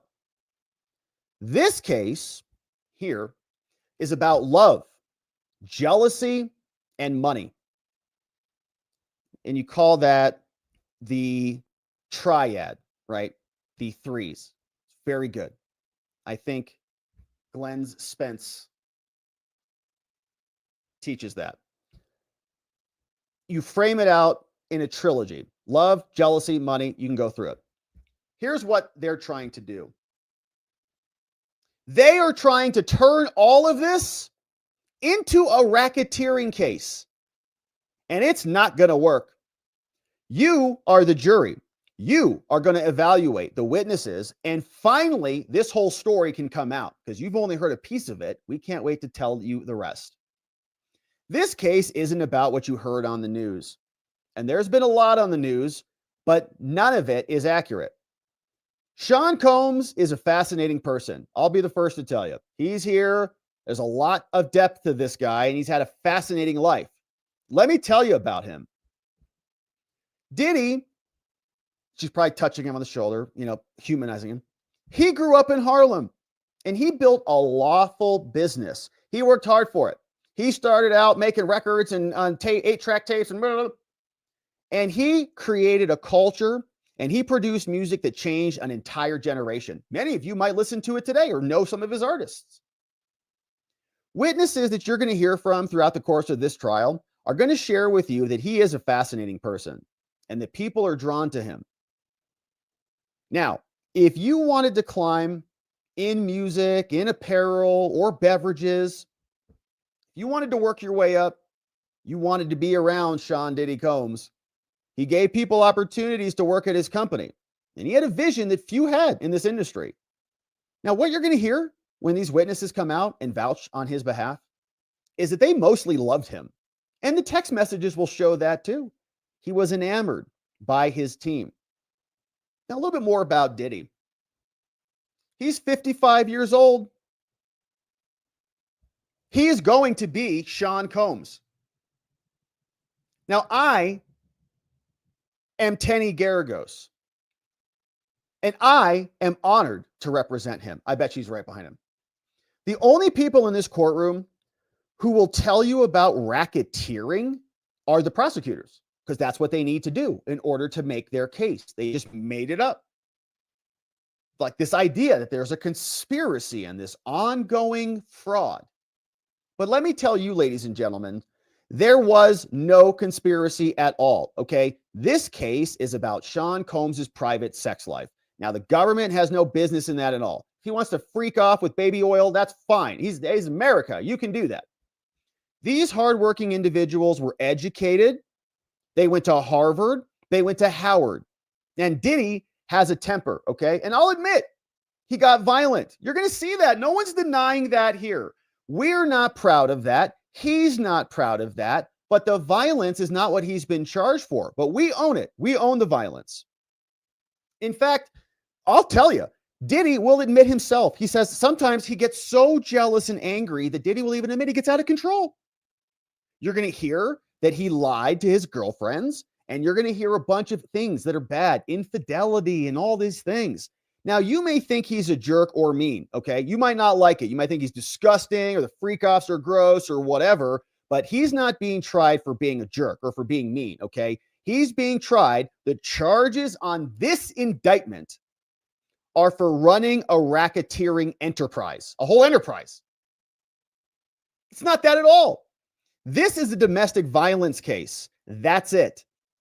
There's nothing more to it. They should have charged him with domestic violence. They should have charged him with assault. They should charge him with prostitution or any other crime. But racketeering, ladies and gentlemen, that is not going to be in evidence. Looks like there might have been an objection here in that because Maureen Comey weighs in. Objection, Your Honor. Domestic violence is not the same thing as sex trafficking, okay? Had he been charged with domestic violence, we would not be sitting through an 8-week trial, okay? He is not guilty of these crimes. Now, as the trial goes on, we're going to take on accountability. I'm sorry, let me back up. That was not the prosecutor, so that was a correction. So let me back that up. So I was like, what, is there an objection or what happened? It's not. So Garrigo says, this is a domestic violence case, okay? Domestic violence is a different charge. It's not trafficking. Trafficking is a big deal. Had he been charged with domestic violence, okay, fine. We would not be sitting through an 8-week trial here. Charge him with a misdemeanor or a felony domestic violence assault case. And we go through that. We are going to take on accountability, and we will not shy away from any of that, okay? We know what we did. We're here being responsible for our crimes.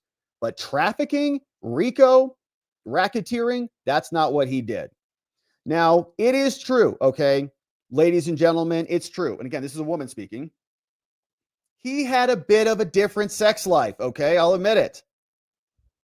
The alleged victims, though, in this case, they were not being exploited. They were not being taken advantage of, as their little sob story will tell you. They were all getting something from him, okay? They are adults. They knew what they were doing, and they must take responsibility for their lives like he does for his.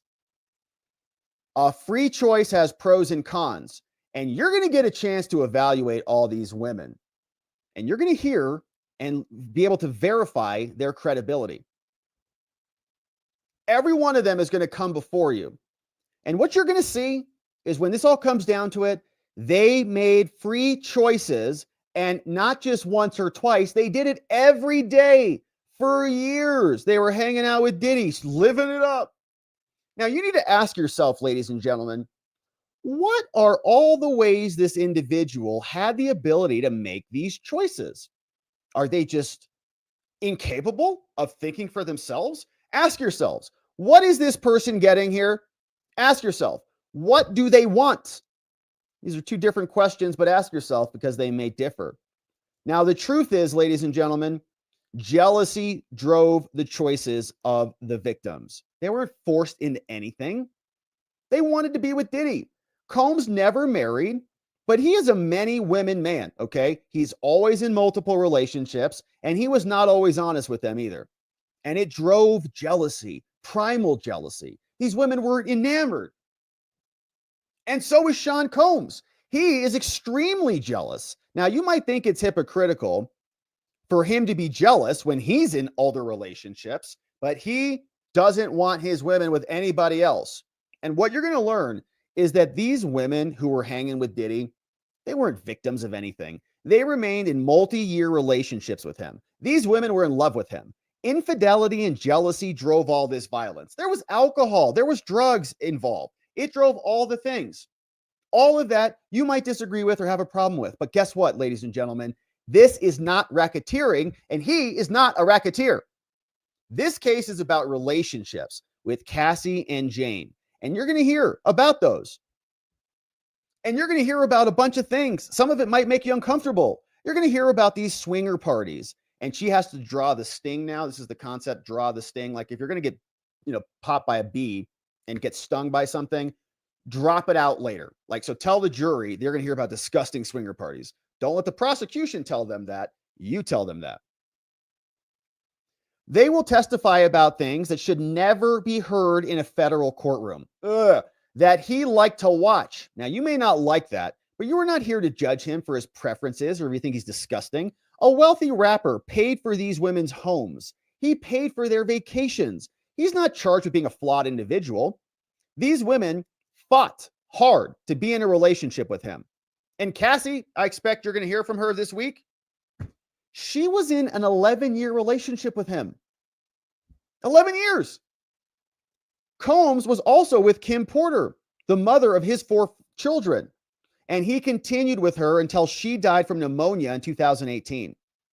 And his fights with Cassie were about cheating. It was a toxic relationship. It's true. But they loved each other. And she is going to tell you, Cassie, because we're going to ask her about this, about the jealousy of Diddy's baby mama, Kim. And then Gina. She was always jealous. The day of the hotel hallway, that incident, it was jealousy. You're going to see it. It was jealousy on display. Violence by the elevator bank 10 years ago, you're going to hear about that too. Again, drawing the sting, right? He beat her there. He beat her there. You're going to see it later today. What Diddy did, this is his defense attorney, right, is indefensible. He can't defend that at all. I can't defend that. But the video that you'll watch is not evidence of trafficking at all. Cassie walked out of the hotel room with 2 bags. Combs come down wearing only a towel. He stomps her. He drags her by the hoodie. He comes back around to get a phone. But what causes a fight about a phone? Well, as we know, ladies and gentlemen, phones keep secrets of infidelity. And as soon as he gets the phone, he sits down. He's visibly disgusted. Cassidy, as you'll see in the video, calls security, and you're going to hear from him later today, security. The guard tells him to leave the public area, and you're going to see Cassie telling him to get back to the hotel room. They stay together 2 more years after this incident. It wasn't a fight. She saw a photo of Combs with Gina. He started with her in 2014, and she had a choice. Every single day, Cassie could have left, but she didn't leave. Every single day, she stayed with him. That was her better choice. She wanted that for herself. Until she broke up with him, she broke up. She wasn't coerced. When she left, there were no repercussions. So what's all this fear of running away? She can't leave. She can't make another decision. She did. She broke up with him. He's gone. He didn't do anything to her. She ran into the arms of a physical trainer Combs had hired to train her. Oh, wow. Now, the only freak-offs you're going to see at this trial were on her phone, not his. She recorded it. In November 2018, Kim Porter passed away from pneumonia, Diddy's baby mama. Cassie did everything she could to be there for him. She flew to Georgia, and even amidst the breakup, she still flew to be there with him. Combs, Diddy said, Kim was my soulmate, and she passed. The end of that relationship between Combs and Cassie was triggered by that. Cassie realized all the things she could never be to Diddy. She wanted to be the Combs' wife and the love of his life. She spent 11 years trying to get that position. But she couldn't get it, and she got mad. And Cassie married the trainer and then got pregnant with her 3rd child. Now, think about this. Evaluate Combs' intent at that time for those 11 years. The messages will show that she was a willing participant in these freak-offs. Her testimony this week can't change that, okay? The text messages show she was into it. She was organizing it more. And then, when we talk about Jane, in 2020, Combs became more upfront. He told Jane that he was dating other women. She was still jealous, though. She wanted all this to be public. I know, he's my man. Now, he said, well, how about we have a party of 3? So they did. They went to a private hotel, and I expect her, when she comes back, to say she enjoyed it, because we're going to ask her about that too. Now, Jane was desperate to be with him, to give him things others couldn't. She tried to make it more than just intercourse. Now, I'm not sure how she's going to put it when she comes in to testify, but it always came back to parties in the hotel rooms, right? This was their time together. She was facilitating all of it. And Jane did it for the cuddle. Funny line there. She did it for the cuddle. Somebody, like, that's an engineered word. She wanted to make him happy. She was unable to resist him emotionally. There was a phone call in November, even after it. She flew out to see him many more times. It was toxic, but she kept going. And being a willing participant in your life is not trafficking, okay? If she'd walked away, she would have lost him. You will see her jealousy. She wouldn't want that. You would see him on social media with another woman, and she would send messages of regret, okay? None of this is coerced at all. Now, she was driven to try to be in first place. Jane wanted to be the number 1 woman. This was the way to try to get there. Now, that's not a crime to go have hotel parties. There was a night a year ago when Jane hit Combs. She punched Diddy. Now, it was born out of jealousy, and he hit her back. And she was overcome by jealousy and she slammed her head. So she started it when this came out. She also slammed Diddy's head into the kitchen counter. Months later, she flew to see him and she invited an escort over. She'll call it one of her best nights. She'll call it a wild king night, whatever you want to call it. She's going to testify about how amazing it was. This will be hard to watch. They are, in one word, let's just say intimate. Okay. Now, the government told you about someone named Mia, ladies and gentlemen. Remember that? Now, why are they making these allegations now? Why they just bring up Mia out of nowhere? Well, you're going to conclude that everyone has a motive. And with Mia, you're going to say, she never said it before, nor when she first started cooperating with the government. She just popped up out of nowhere because they lost their other victim. So if this was so hostile, why didn't any of these people call the police? They are vindictive. That's why. It's because their motive is simple. They're here for money, ladies and gentlemen. Before any of this started, by the way, Cassie, one of the victims you're going to hear from, she filed a public lawsuit in November 2023. She was living in her parents' modest home in Connecticut at the time. She went to a civil lawyer because she wanted that money. Now, the civil lawyer is here today. They went to civil lawyers to make a money grab. In fact, Cassie demanded $30 million of Diddy. Another asked for $22 million of Diddy. How many millions of reasons do these witnesses have to lie?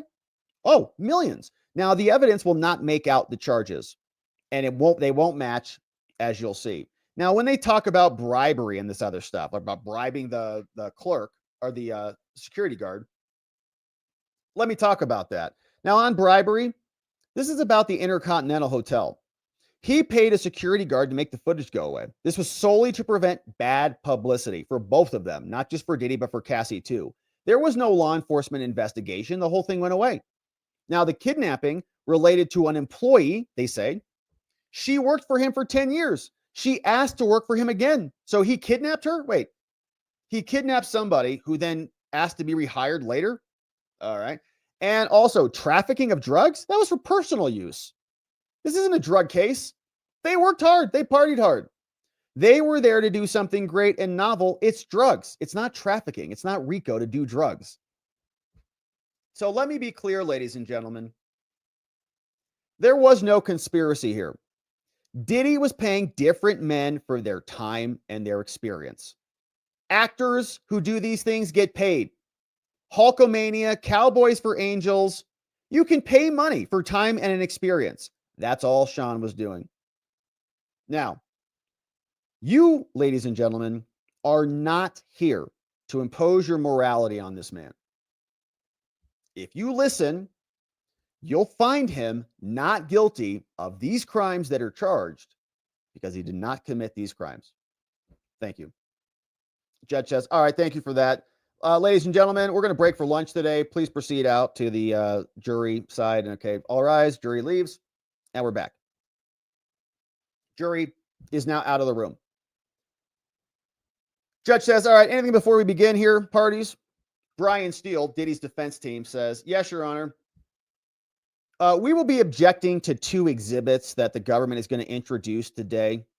Judge says, oh, all right. Well, like this morning, in the future, I'd like to hear this the day before they're going to use them. So give me some time. Government says, Your Honor, we only just learned that they objected. Like, what? We need those exhibits. This is about an incident report about the hotel hallway and a broken vase. The report has an addendum in it, and we want to introduce that so they can read it. Sorry, Your Honor. We object. In the 3rd paragraph, he writes that he did not want Mr. Combs to see Cassie out in front. And he talks about a coworker called Adey, A-D-E-Y, that Mr. Combs is about to yell. And he says that's about to yell. And that's speculation in there. So it can't come in because it's bad evidence. The judge says, all right, Miss Slavic, please pass up the exhibits. I'll take a look at them over lunch. We're adjourned for the morning. They take a break. They eat lunch. And we're back. Judge says, all right, before we begin, in terms of the objection, defense attorney, Your Honor, 1 second, Your Honor, we're still waiting for Diddy. He's waiting to come back. Oh, sorry about that. Yep, you're right. Diddy comes back into the courtroom. The judge says, okay, so we're on this conversation about these exhibits. One exhibit the defense is objecting to, and What I'll say is if the U.S. government prosecutors lay the proper foundation against Diddy, then we can admit that. But you got to lay the foundation for it. We'll get there when we get there. Now, the exhibit with the added note, the objection is well taken, and so that is excluded. With the addendum about speculation, that's out, so Diddy wins that one. All right, anything else? Nope. No, thank you, Your Honor. All right, let's bring the jury back in. All rise, jury's in, we're seated. Welcome back, ladies and gentlemen. We're about to begin our case. Opening statements are now over, and the judge asks the prosecutor, is the government ready to call its first witness, Ms. Comey? We are, Your Honor. Before we call our first witness, we move to enter 4 exhibits. Any objection? No objection, Your Honor. So admitted. Your Honor, we call, this is the prosecutor speaking, LAPD officer Israel Flores. He's sworn in. Mr. Flores to the bench. Good morning, sir. Promise to tell the truth, don't trouble God? I do. Mr. Flores, can you tell me about your background? Says the prosecutor. Certainly. I am a reservist for the Army. I was a guard with the Securitas in 2016, and I was at the Intercontinental Hotel near Century City when I was on duty. Thank you. And can you tell me what happened on March 5th, 2016? Certainly. I was told of the 6th floor incident, and so I went up to the 6th floor, took the elevator up there, and I recognized Sean Combs. He was sitting there in the hallway wearing a gray sweater. And what was your title at the time? I was the assistant director of security at the time. All right, I want to show you a photo of the Intercontinental Hotel. You recognize it? He says, yeah, it's shaped like a pyramid. Move to admit, admitted. What kind of incidents did you respond to when you were working there? Oh, all kinds. We had a couple of suicides there. We prepare incident reports, you know, the 5 W's. Who, what, when, where, why. Would you attach photos to the reports? Yes, I would, but I wouldn't attach video because I didn't have access to the software. I didn't have the password to, attach stuff to it. Well, I want to ask you about an incident. When did this incident take place during the day? Like at what time? 11 a.m. I got a report of a woman in distress on the 6th floor. I closed the security base and checked the cameras. There was an African-American man pacing back and forth. I didn't see a female, so I rushed over there, got on the elevator, went up. What did you see when you got to the 6th floor? Security guard says, Mr. Combs was standing there in a towel. Looks like he was wearing some colored socks. He's a rapper and a producer. And there was also Cassie on the floor as well. Prosecutor says, well, let me show you some photos here. There's Diddy standing there in a tuxedo, and in a separate photo, Cassie Ventura is smiling. See these? Well, what did you tell these people? Says that is they were arguing. They'd have to take it back to their room. Hey, you guys are making a lot of noise. Take it back to your room. And that the broken vase would be charged to your room. Cassie said, well, I want to get my phone in my bag. She said, I don't want to leave. Security guard said, Mr. Combs said, oh, you're not leaving. I saw inside the room, there was a male black wearing dark clothing inside the room. Okay, so what did Mr. Combs do after Cassie left? Well, he called for me, and he was holding a stack of money. He said, hey, don't tell anybody about what happened here. And what did you say when he gave you that stack of hundreds, 100 G's? I said, I don't want your money, man. The damage is going to be charged to your room, so you're good. Where did Cassie go? Well, after I spoke with her, she left. The car pulled up. She left in a black SUV. Was there a driver? Yeah, 7 feet. He said, she wants to leave. I said, I'm talking to her, not you. And they left. Then what? Well, then we went up to Mr. Combs' room to remind him of the hotel rules. He opens the door, grabs the phone, and says, are you recording me? So I pinned him to the wall. So he pins Diddy to the wall. Flores says, I took photos of the broken vase and I tell them, you guys come clean this up. And I went to write the incident report. Is this the report here? You recognize it? Yeah, that's my report with my name on it. All right, Your Honor, we move to admit. Your Honor, objection noted. Did you review the video, Mr. Flores, after all this happened? Yes, I did. And I'm handing you a thumb drive with the videos on it. Is this the video that you watched? Yeah. Did it have any audio when you watched it? No. Okay, let's walk through the video. Who is this? That's Cassie. And this is Mr. Combs. And what's happening here? She picked up the wall phone on the hotel door. And what did you find when you got there? There was a broken vase. And what is at the end of this video?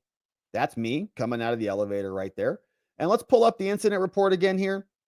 He says, yeah, right there. We reminded him that checkout time was approaching and it's time to go.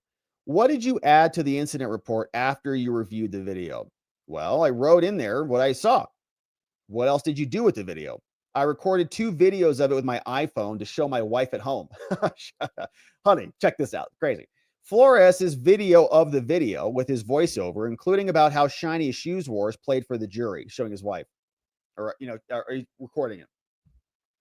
Did you work the next day? No, I had the next 2 days off. When you did come back in, did you look for the video? Yeah, I did. All right.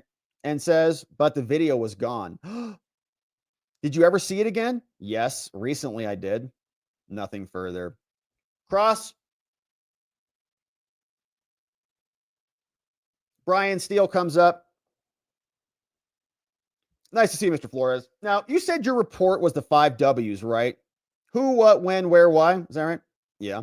And you mentioned that when you got off the elevator at 11:14 or 11:15, you said you described Mr. Combs as having a devilish expression on his face. Is that right?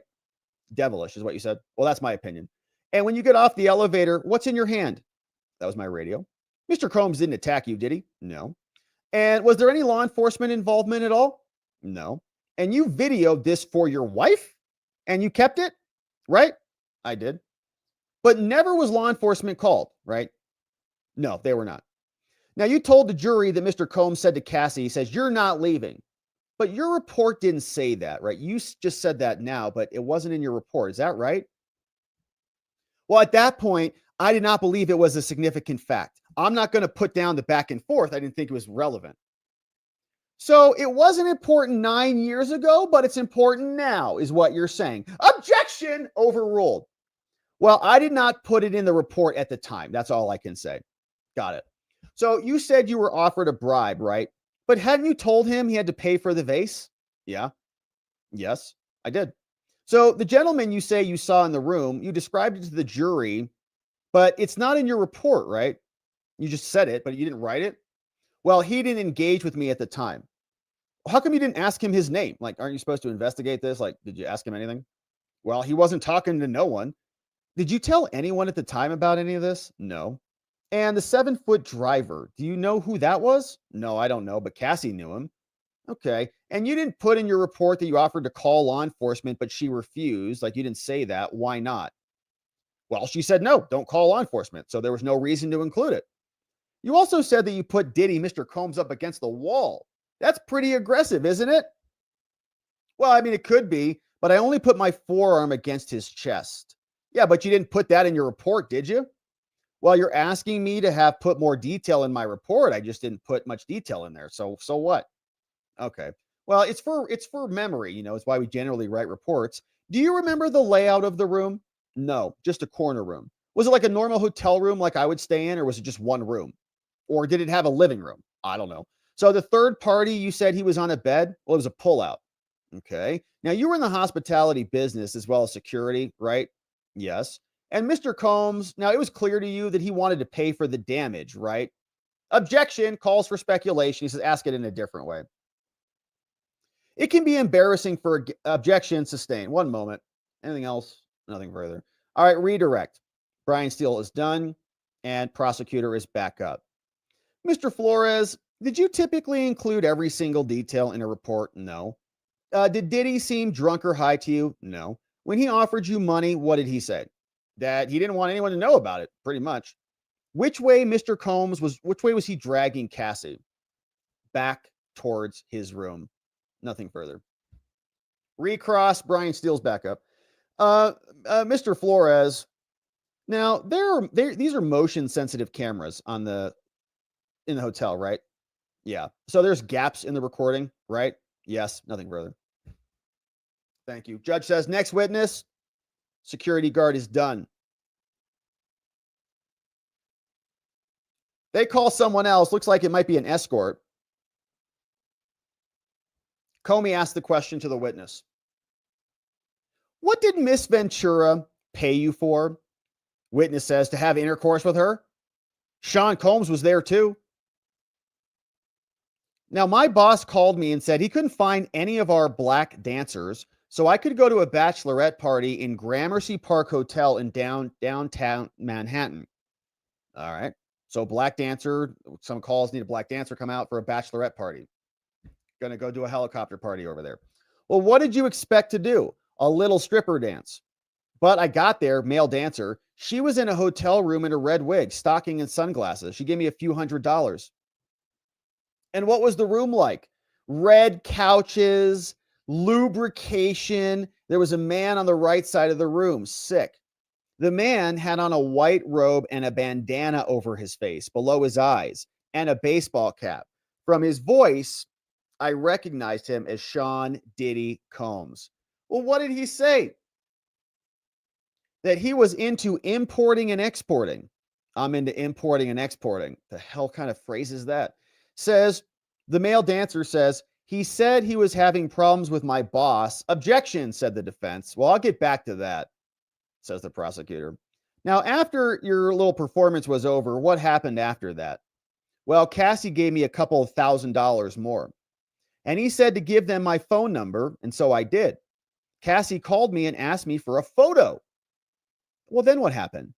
Well, she called me to go back, and so I did for a few hours, and then a few times after that. And Diddy was always there with you? Yeah. Any other locations? Dancer says, yeah, the Essex house. His residence was on 56th Street, I believe 210 at the time, and at her residence on West End Avenue, I think number 10.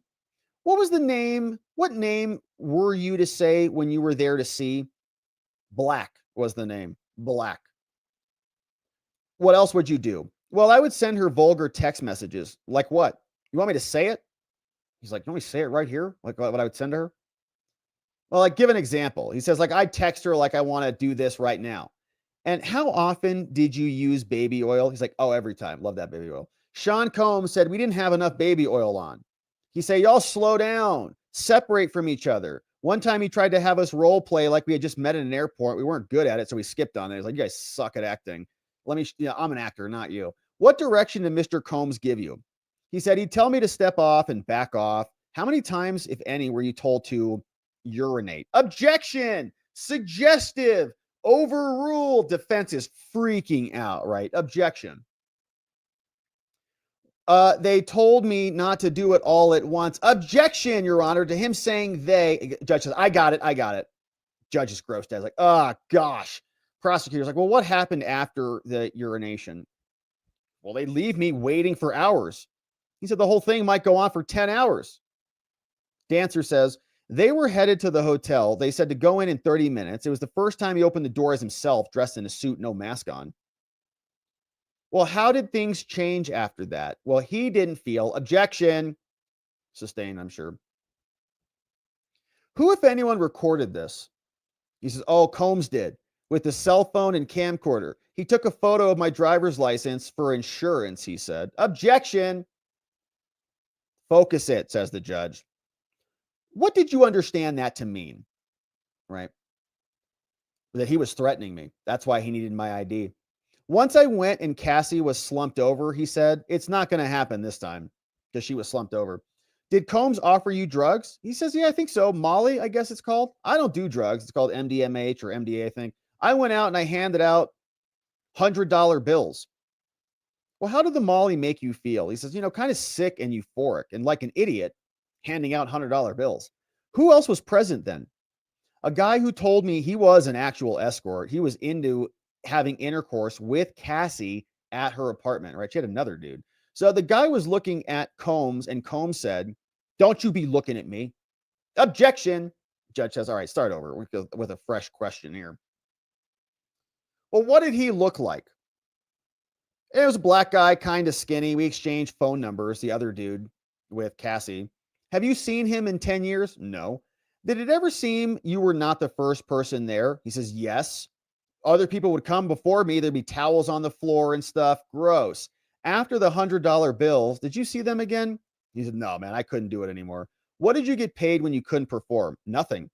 but I never asked for money. I was happy to get involved with people with such notoriety. But after I saw Sean Combs hit Cassie, I couldn't do it anymore. What was Mr. Combs saying as he met Cassie? He said, B, when I tell you to come over, you come over. I didn't know what to do. Did you intervene? No, I knew the changes there were bodyguards. Objection, sustained. Well, what happened next? He said, you all ready to continue? Did you try? I don't recall. Did you see them again? I thought I had developed some sort of friendship with Cassie. I may have been speculating, but I don't know. So I went there. I heard him slapping her around. He walked out in a towel. She ran to me on the day of the incident. I asked, why are you staying with this guy? Objection. On what grounds? Hearsay? Overruled. She said it was okay. And she said it was okay. And she had to stay, kind of a thing. So, all right, nothing further. Judge says, all right, you're jurors, we're going to take a quick break before we return for cross. And the male dancer is Philip. Daniel Phillip is what his name is. Now, welcome back, juror. Jurors are back in the room. They come back from their break. Judge calls the attorneys up for a sidebar. Can I see the attorneys, please? Come up. They return. Judge says, Mr. Phillip, you are still under oath here. Defense attorney Donaldson says, Mr. Phillip, I want to show you a text message exchange between you and Cassie up here. Does this look accurate to you? Yes. Now, you were working for a service, is that right? Yeah, it was called the Male Review Show. And you were a manager. You did male strippers for women. Yeah. And actual intercourse was prohibited. Is that right? At your job? Yeah. Now, your job was to build it up, though, right? He says, well, yes and no, kind of. So how about I go with yes then? Says, objection, sustained. All right. Did the company open fake businesses to optimize search results? He says, well, fake addresses. Yeah, it was just SEO. We wanted to show up in more locations for more pimp services. You went to optimize the ladies' experience, right? Well, I have no idea what you mean by that. It's just our slogan, to optimize the ladies' experience. That's what you guys do? Well, it's just a slogan. Now, Cassie told you to say the name Black, right? Like when you showed up. Who are you? I'm Black. Okay, yes. And your boss told someone that you wanted a black man stripper. Is that right? Yes. Well, let me show you this. This shouldn't be put on the screen. Said, well, I don't know what happened here. Your boss told you someone wanted a black man stripper. Yeah. Well, let me show you something. They put it up on the screen. Government says, this shouldn't be put on the screen. Defense says, take it off. Take it off. Asks a question. She was wearing a wig when you got there? Yeah. And she handed you money? Yeah, she handed me $4,000. That was before any oil rubbing occurred? Correct. She had on heels? Yeah. And dark glasses. And where'd the money come from? I don't know, her hand. You were wearing a New York City Police Department uniform, weren't you? Well, I bought an NYPD t-shirt. And you took the oil off in front of Cassie? The oil? No, I mean, I took my clothes off. She said, it's my birthday. And it appears she's enjoying herself. Is that right? Yeah. What was your position? Missionary. I was like, did that just happen? She asked you for a photo? I don't know if Sean Combs asked for it or what. Ignore that, said the judge. And that's it for the day. What a disgusting case this is. Judge says, all right, we're going to end it here for today. I'm going to go take a shower. We'll pick up here tomorrow. And the jury is gone. So Mr. Phillip says, no conversations with the government. Mr. Phillip, don't talk to them. You're going to be back on the stand tomorrow. Agents are providing him with protection and transport, if that's okay, Judge, because we don't want that dude to get taken out. No talk with your lawyer, says the judge to the witness, and that is the day. So thank you to Inner City Press for reporting that, and hopefully he's taking a nice shower too, and we can all wash our ears out with soap after the trial testimony today. But that happened. And of course, big thanks to Inner City Press for reporting. We've got a case underway. We'll pick back up with the male dancer tomorrow. And it is interesting that this is developing as disgusting a fashion as it is. I think we should have expected more of that. But yeah, it's coming out in full display on trial. So if you want to read the full thread and support Inner City Press, of course, we're going to repost this puppy at the top of our timeline. He'll be back tomorrow with more. And be sure you're supporting him. Grab a book from him, support him on Patreon and more, because he's going to sit through this disgusting trial, and we'll hit the highlights back here as it unfolds. But thank you for subscribing and joining us as we do. I think what we're seeing here is about what we expected. The defense largely is that this was consensual. And I think that the technical argument is going to be where they hang all their hats, which of course is it's not a RICO case. It's not an ongoing conspiracy. These are just troubling relationships that are unfolding. We'll see if the jury buys it, but we're just getting started, and we'll be back with more. All right. And so, my friends, what a beautiful Monday it has been. If you're just joining us, we had 3 good segments on the day. We talked about how this violent Congresswoman assaulted a bunch of ICE agents and has been warned that she could be arrested. Homeland Security saying, we're not playing around with these games, all right? You got to follow the rules before you barrel your way in to federal facilities trying to insurrect everybody inside. And we'll see what comes next for this big-bellied Congresswoman. We then talked about the Episcopalians and how the left is absolutely infuriated that Trump is bringing back some Afrikaners who happen to be white into America, and they can't stand it. And so the Episcopalians, for whatever reason, don't want any part of it. They're going to cancel their $50 million a year contract in federal funds and refuse to resettle anybody, which is great. It's like music to my ears.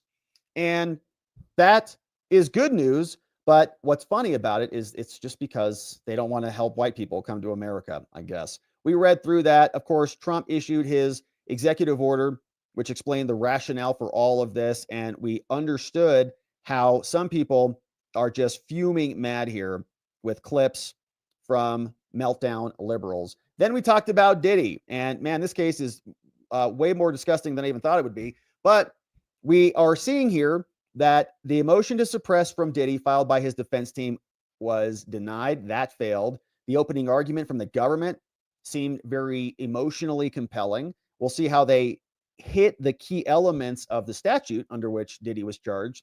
But the trial will continue to unfold, and we'll hit the highlights here. And thank you for joining us as we do. And thanks for considering becoming a member. We had a great members only stream this morning, and we had a great members only meatball stream on Saturday, and it was a ton of fun. And thanks for supporting our work by becoming an amazing member on the day. We'll be back tomorrow with our member stream in the morning. Hopefully we see you then. All right, but now, my friends, it is time to hear from you. And thank you for being here. Thank you for supporting our work. Thanks for all the generous donos, and welcome aboard to new members. I see some members are coming in too. Amazing. We're gonna have some new members for tomorrow. Love those new members, baby. Great to see everybody. Okay, so here is what is cooking on the day. Former says, yeah, how about this? How about some of these questions? Yeah, what's going on? This one from Former is here. Yeah, says, hey, maybe Republicans should rehire the air traffic controllers that Biden fired for refusing the jab. Very good idea from Former. Mom CEO says, Rob, it sounds like your mom had a fabulous Mother's Day. I had a fabulous Mother's Day. We had a ton of fun. We went to mass. We went to coffee. We had breakfast. We went to the farmer's market. We made meatballs. We went and looked at houses and property. We had great conversations. We had delicious food, and we had meatballs everywhere. It was so nice to put a face to the name. What a sweet lady. Tell her thank you for me. So glad she shared the recipe. They look delicious. I will be making them one day. I will let you know how they come out. Happy Monday. So glad I joined this amazing group. Yeah, and we appreciate you saying that. I'm such a lucky boy. I got a great mama, the best mama. And thanks for checking it out, Mom CEO. It was a ton of fun. And the recipe is live over at watchourlodge.com. It's free. Just go check it out if you want to download it. Thank you for that, Mom CEO. SD Gold Star Mom says, was thinking about you and your mom making homemade meatballs and how it was too bad that the homegrown Italian herb seasoning I sent in the box wasn't there for that. Blessings to your mom and family. Thank you for that, SD Gold Star Mom. SD Gold Star Mom sent us a nice package that never made it to my receipt. And I'm sorry that we didn't have that either, SD Gold Star Mom. It is, I'm sure, delicious. and maybe we can connect at some point and exchange some goods. Thank you for that, SD Gold Star Mom. Thanks for joining us. Harold Greer, what's up, Harold Greer? Bringing in 5 new friends. Rial is here. P Tiger, what's up? Y2KX, welcome. Melly is here, and Lillian Murray in the house, courtesy of Harold Greer. Thank you, Harold, for bringing in 5 new Membo friends. What's going on? Rub some dirt on it. Talking about our YouTube problems. Thank you, Rub some dirt on it. What's up? Former LEO says, how many J6 defendants got a warning? 0, as far as I can tell. Many of them were tapped on the shoulder and invited in. Former says, I call BS. That's battery on a law enforcement officer from that assault with a belly, violent weapon. JB, what's up? 10 Membos coming in. Says it all started when I was born. Yeah, I remember that too. Same for me. Hey, TLR, what's up? Doug Blask, welcome. Wiz, Rockhound. We got Lil Darker, FW11, Charlie Ulivari, Jennifer Starks, Dijkstra. We got Mike Mouse in the house. Gifted Membos, courtesy of JB in the house. JB, thanks for doing that and for being a Membo yourself. Welcome, new friends. Will Crump, what will courts do if habeas is suspended? Can courts stop our president from suspending habeas, claiming it's not an invasion or war? I'm sure they will say and do those things, just like they're doing in all of the other lawsuits and injunctions that are being filed, right? They're even invalidating the invocation of the AEA. So the answer is yes, they will try. Doan, ICE agent coulda, shoulda cuffed Big Mama right there on the scene. It was clearly probable cause for an assault. Arrest her. Chubby, the guy in charge of the facility said the mayor had been out there for several days in a row, causing a ruckus, my word. So their claims it was impromptu is utter bull hockey. Yeah. And yeah, the mayor was arrested, right? And I have not seen the indictment on that yet, but maybe it's good. What's up, BH Williams? If an officer puts his hands on me and I do anything to resist, when he slams me to the ground to arrest me, will the fact that he touched me first be a valid defense? My understanding is no. Generally, no. Yeah, generally, no. I mean, not to them. If you get a good defense attorney and the defense attorney makes that argument and then, beats the prosecutor over the head with that in, litigation, then maybe, but generally not, right? The cops are always the victims. You can even open a window and there's a strong breeze that comes through and like, oh no, I've been assaulted. Class 4 felony attack on an officer. Give me a break. Tony, hey, I bought a new set of pots and pans and a spice rack with 20 spices after watching your mom cook the other day. It's amazing. I bought a huge box of meat too. I'm like, this is pretty cool. And it tastes delicious. Tony, hey, hopefully you can make it, man, because we use lots of pots and pans in our meatballs. That's for sure. Hey, Chubby, they created that. I'm utterly shocked. She takes zero accountability. Shocked. I tell you, shocked.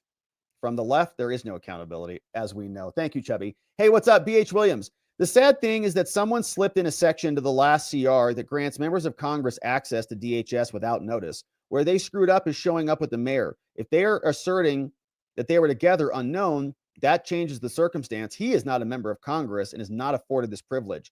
Congressional staff must also give 24 hours notice. Who gives these members of Congress the authority to perform their oversight? I think they would say it emanates from the Constitution, right? They'd make some argument there, but the idea that their oversight gives them unfettered access to the executive branch, I think, is also a stretch, right? You ask yourself, like, what does the Constitution say? Does the Constitution say that Congress can go invade federal buildings anytime they want? Don't think so. Leonard, J6ers were thrown into prison for months and years for doing less than those who stormed the ICE facility. Absolutely right. The J6ers were invited in. We watched the videos here many times. Doan, Episcopalians. Let's call the whole thing off, says Doan. Is that a song? I'm not sure what that is. But yeah, apparently they won't do any service because Jesus hated white people. We must save refugees in the name of Jesus, except if they're white. Rick D, more protesters are being arrested today after blocking the gate into the New Jersey facility. Rick D, with the links. Thank you, Rick D, for the heads up on that one. BH Williams says, this is the last CR that was passed in March, saying they don't need notice. I want to know which rhino allowed this to be put in the bill. Yeah, good question, BH. Thank you for the heads up and the link on that. So maybe that's why they weren't arrested. But maybe they could be arrested for assault. John, hey, Rob, that fat lady just can't afford a $1,300 fat shot.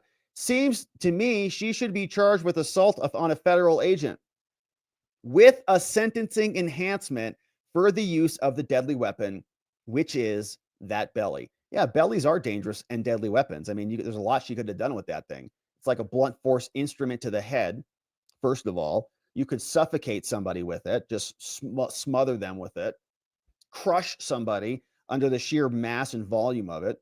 So it's very dangerous. You can't just barge around recklessly, negligently, with your belly flopping all over the place like that. This is America. You can't act like that here. Don't. This Episcopalian tiff is because of Marianne Booty. I'm not sure who that is, but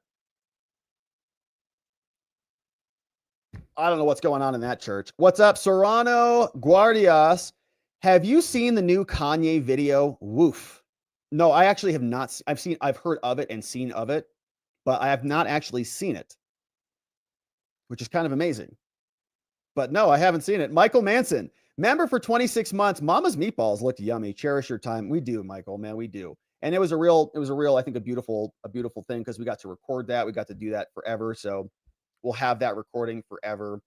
And even little Robbies will be able to see that. Mock Schnell, thank you for joining us on that, Michael Manson. It was a lot of fun. Mock Schnell, and shout out to all our mamas, man. We love our mamas. Says, I so remember back in the late 80s, I was going to move to Australia to work for Qantas Airlines. I was told by Australia I would not be allowed till I completed my airframe and power plant license. I got it. Yeah, because you can't just come into the country. Like, you got to do something to be a value add to the nation. Too bad our government does not follow the law that states that the immigrant cannot be a burden on the U.S. So someone must sponsor and take care of them till they find a legal job.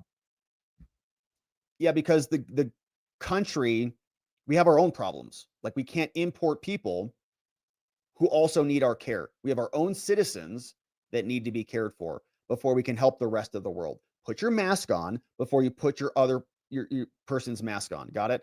Don't. Definitely a two wrongs making a right kind of thing going on in former European colonies like the DRC, Chad, South Africa, and Zimbabwe. Yeah, that's kind of what it made it sound like. That guy on MSNBC was like, listen, the white African, South Africaners from England and the European countries, they were mean first. And so now they can be mean back. And so who cares? It's like, all right, that's interesting how you say that. You want to apply that same principle to every other domain? Because I don't think it's going to work out that well for you. Sharpie Guy says, I've been fighting a temporary health issue since last Tuesday. Sharpie Guy, sorry to hear that, man. We'll send some love and healing energy your way. Says, all said, though, tomorrow I'm going to find a way to stream locals to my big screen and ditch TV on YouTube. I was throttled out and missed most of the Episcopal segment. When it rains, it pours, huh? Well, hopefully it renders after the fact. We'll make a hard switch tomorrow. We'll get off of StreamYard. We'll use Streamlabs and OBS restream tomorrow. Because I can't diagnose why it's happening. It's not happening on the other platforms. I think it might be a YouTube thing, but I don't know what it is. Anyways, Sharpie Guy, sorry you're feeling bad, man. Hopefully you feel better soon. Sending love your way. G-Men, absolutely nothing worse than bad pupusa. I know. Leave you scarred for life. Chubby, the South Africa kerfuffle is going to become the new Fine People hoax. Man, they really beat that one into the ground for like a decade. They do need a new one, though. You're right about that, Chubby. Hey, Savage Studios. What's up, Savage Studios? Refugee situation says it's only a few farmers, that got unalived. It's like when they said it's only a few apartments regarding the Tren de Aragua nonsense. Or it's only a few percentage points of the budget. Or it's only a few illegals. Or it's only, shut up. We know what is happening. Lex Rex. South African whites called Afrikaners are probably the best immigrants you could ever get. They're actually educated out of the old British system, are very Christian, and superb at farming and everything else, like surviving genocide, too. I've seen some wild videos out there in South Africa, like what you have to do to secure your property. There are people, digging like moats around their properties and stuff. So like you can't drive vehicles on. It's wild. Mach Schnell, what's up, Mach Schnell? Thanks for bringing in 20 new Membo friends. Look who's here.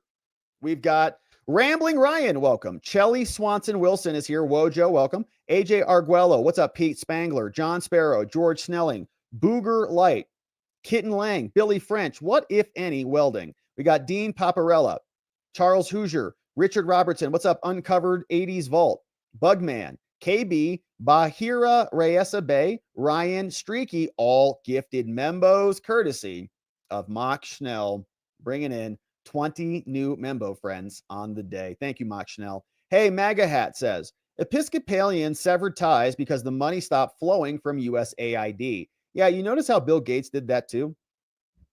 Bill Gates is like, Elon's so mean to innocent people around the world, and he's going to wrap up his foundation and all this stuff like in the next 20 years. Like the floodgates of money got cut. Bye. Good luck.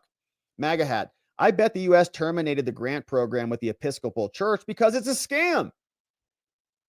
We don't want you to bring in people to our country under the guise of being refugees. Obviously, you're not interested in that at all. If you want to even help white refugees, you just don't want our country to be white, is what it looks like. Doan says Luigi Mangione might walk because he wasn't properly Mirandized. I can't help but suspect it was botched on purpose. Is Diddy buttoned down tight?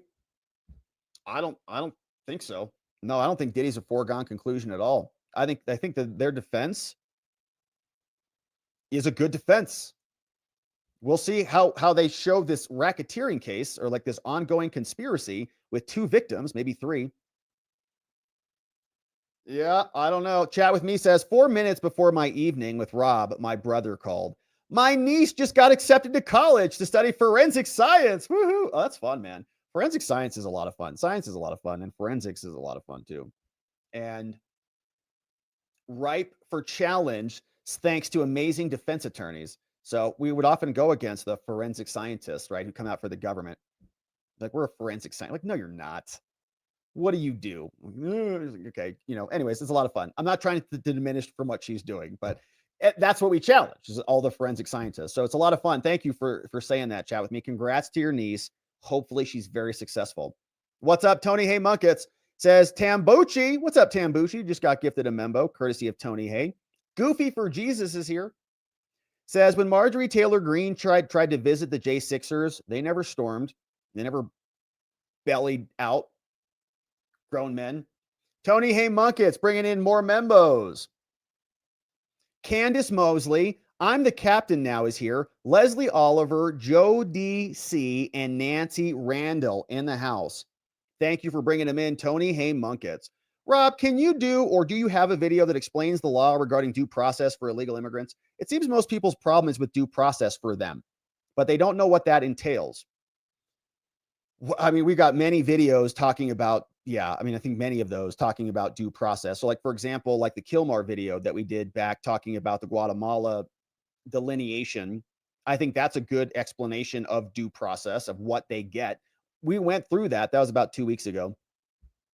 And we just linked that in the Lodge chat. It says, to be specific, cite the statute and then compare to Kilmar's experience so people can link it.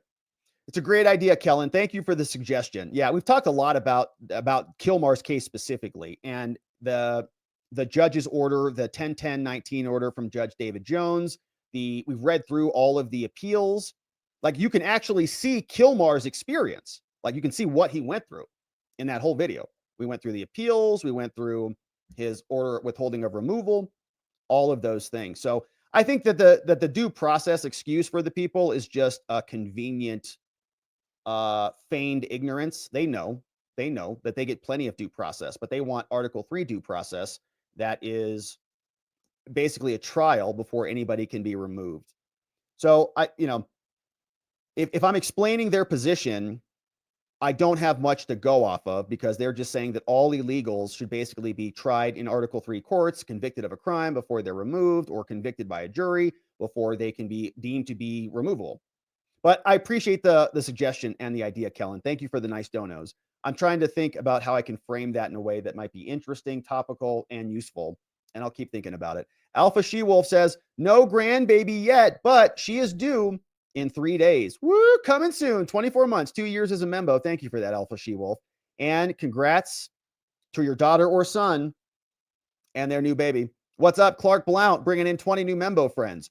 Ikaika's Shuttle Service, D. Holland is here. Alice Fordham, welcome. Momo, we got Nikki Cosma, Rose, welcome. Coding Light, I need to see a report is here. Daz Mole, what's up, George Villanueva? We got Brady Vaughn, Shane Wiseman, Debbie Dew, Don Carb, Aaron L., Aiden, Truth Always Wins, Crypto Crackhead, Phantom Outsider, and Big O Larry, gifted Membos, courtesy of Clark Blount in the house. Thank you, Clark, and welcome 20 new Membo friends.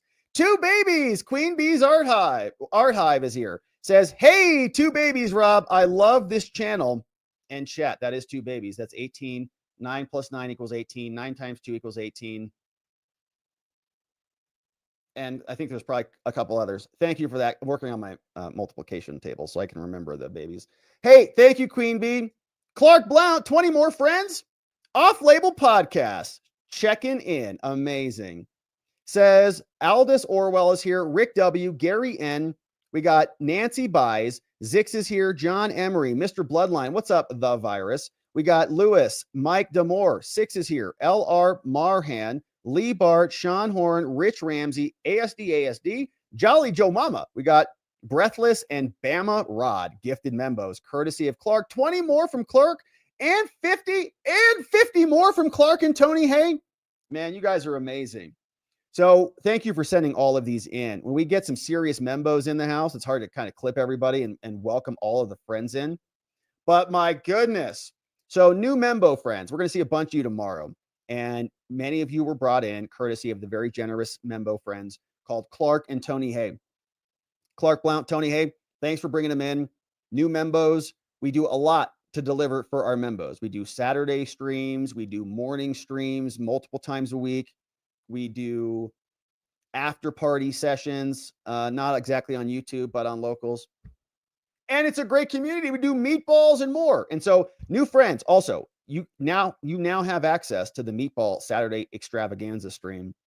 And you can see my dishwashing skills after Mama's meatballing skills on the stream. Thank you for bringing them in. Clark, Tony Hay, you guys are amazing. Very grateful for you. Thanks for doing it. Clark says, get some, baby. Get some. 20 more from Clark.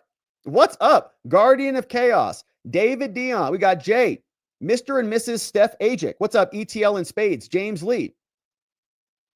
I think that's Chinese is here. Bill DeCiccio. What's up? Andrew Hunter. Tiki is here. James Gillespie. What's up? Jim Green. Woos Ta Shah. Leaders here. Bruce Schreiber. Dram Bowie.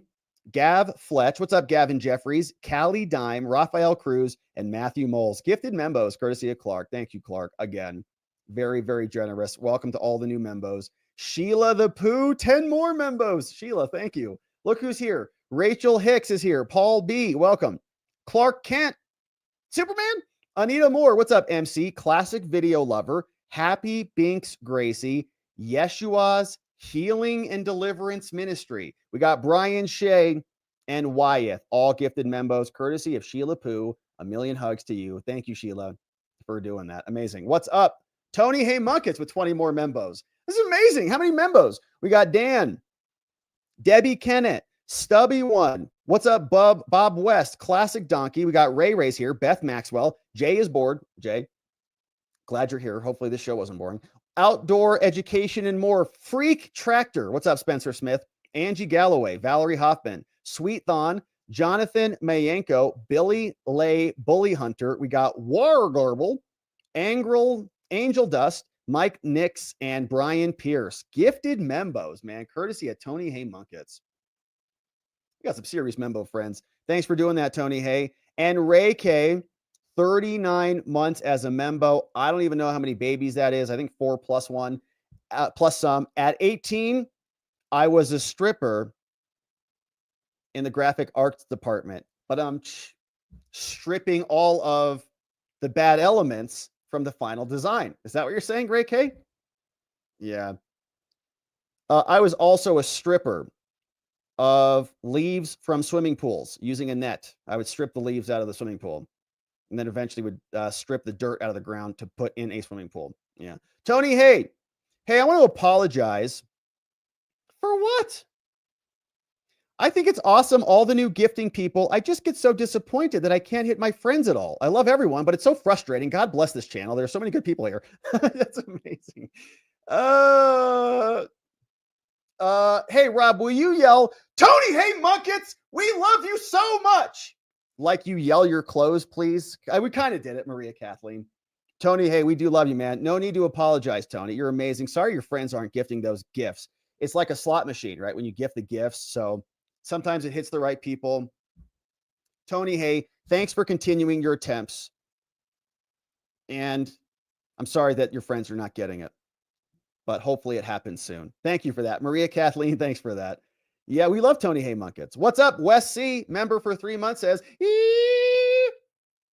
Thank you, Wes C.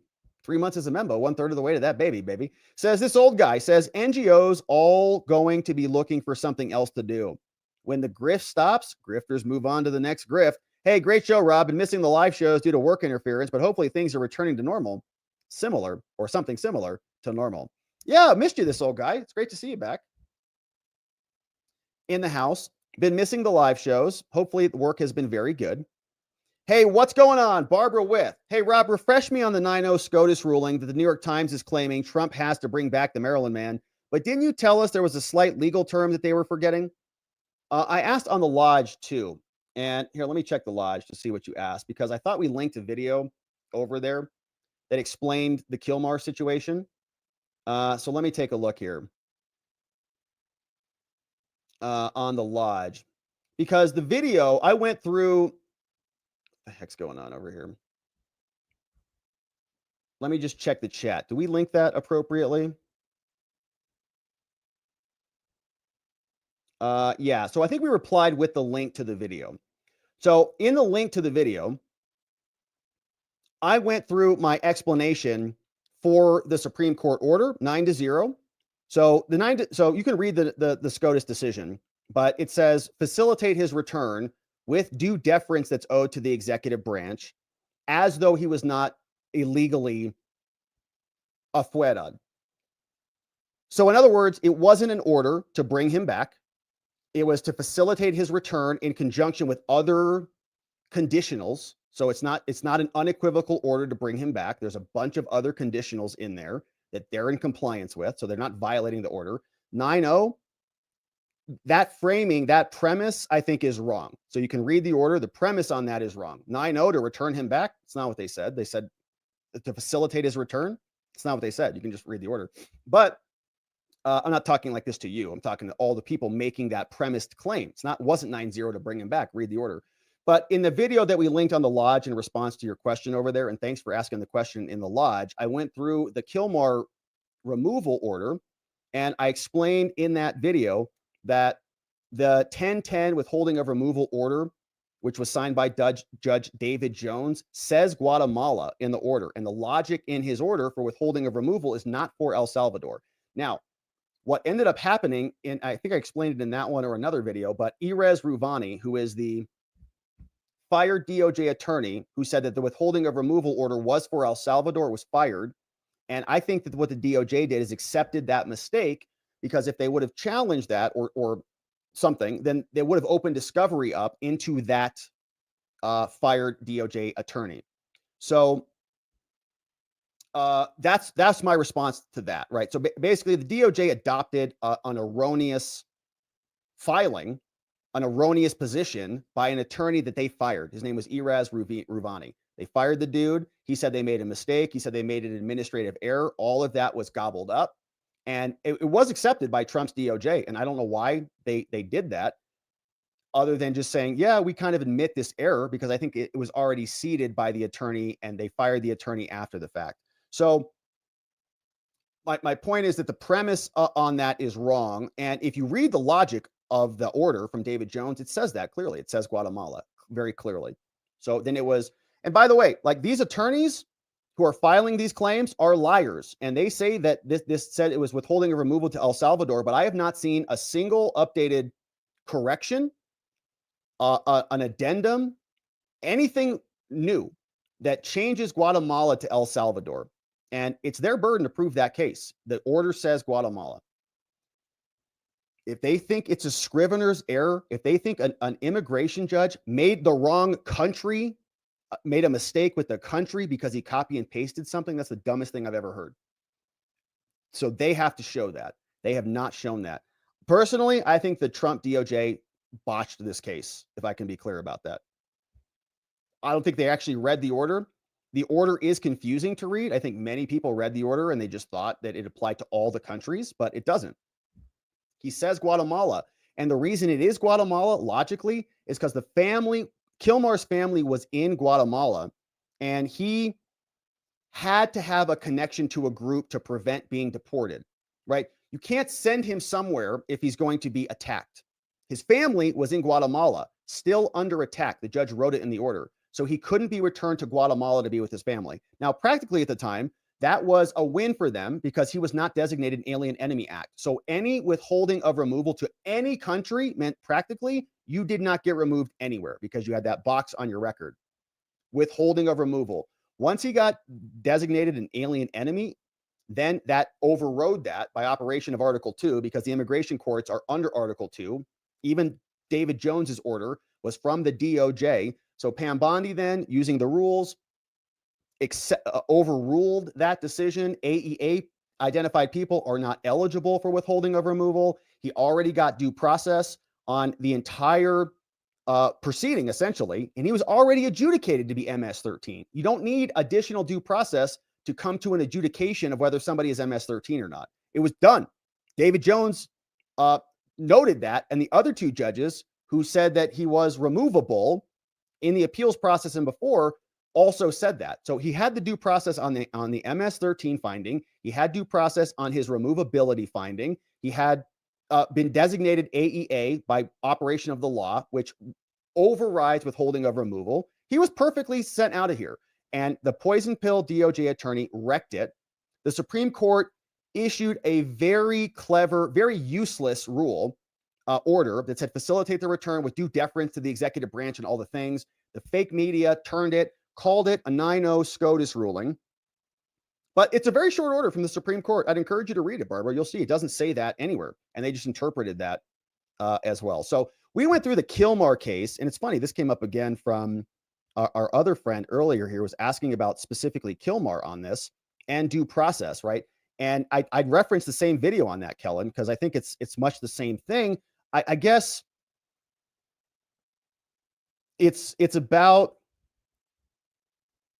it's like, how do you explain to them they've already gotten due process when they're not willing to look at or accept that due process?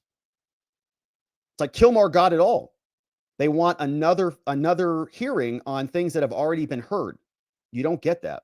Anyways, thank you, Barbara With. And thanks for saying what's up on the lodge. And check out that video if you haven't watched that video. Okay, there you are. Gotcha. Thank you. That's it. Yes, Barbara. Amazing. So we see you over there. All right. So hopefully I didn't sound snarky in response to you. I'm snarky in response to the 9-0 SCOTUS fake premise that they keep shoving out everywhere. And this perversion of due process. Like, they know what due process means. Jamie Raskin knows what it means. Okay. And they got plenty of it. Now they're asking for due process plus. How many times do you get pulled over with a van full of illegal contraband, in this case, human trafficking people? How many times do you get pulled over with driving on a suspended license with no proof of insurance? How do you get away with just a warning when that happens to you? No. So you get less privileges than these illegals. They want these illegals to have more privileges, more due process than even you would get. Tony Hay says they changed it, Robert. They used to hit people in the chat. Now it just hits your 500,000 subscribers. Half of them don't even know they have won a lot of friends here on a budget I like to hit. Half of them don't even know they have won. They have won a lot of my friends here on the budget I like to hit. Oh, I see what you're saying. Got it. We're a victim of our own success, I think is what Tony Hay is saying.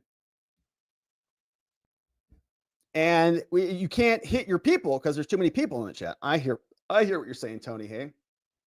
Thank you for the nice donos today, Tony Hay. And Barbara says, no. I'm going to go call out Jimmy Dore. What's Jimmy Dore saying on it? That Trump was ordered to return him back? That wasn't the order. Both sides declared victory on this. Same thing with Judge Boasberg and Judge Zenas. So why don't you turn around and ask them the same thing? Hey, why does Judge Boasberg continue to have jurisdiction over a case when the Supreme Court literally stripped him of jurisdiction? Why aren't they writing about that story? Boasberg is holding the case under made-up contempt powers and then now trying to create a new injunction that he was stripped of by allowing everybody to amend their claims. Like it's the Supreme Court's fault, by the way. Like all this is the Supreme Court's fault. They could have been very clear to Judge Zenas, and they should have, and said, you can't order him to do anything, to facilitate anybody, anywhere, anytime doing anything. And they didn't. They tried to save face, and now everybody's declaring victory. Zenas is declaring victory. Trump's declaring victory on the Kilmar case. On the JGG case, where they deported everybody and the judge said, turn the plane around, was also taken away from him. And the Supreme Court issued a very wishy-washy order on that one. And so now he's having it both ways. Barbara says, he says Stephen Miller is lying to Trump, which is in and of itself highly unlikely. Lying about what? Lying about what? You can read the order. So we have the whole, so by the way, on watcherlodge.com, we have all of the Kilmar docs that are delineated. And to answer the other question about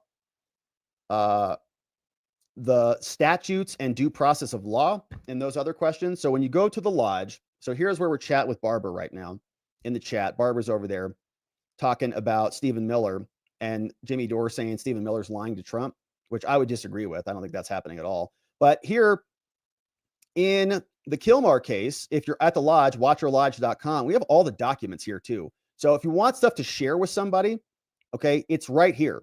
You can share, here's our FAQ, Kilmar deserves due process. What are you talking about? He's already had a hearing, he lost. I linked it.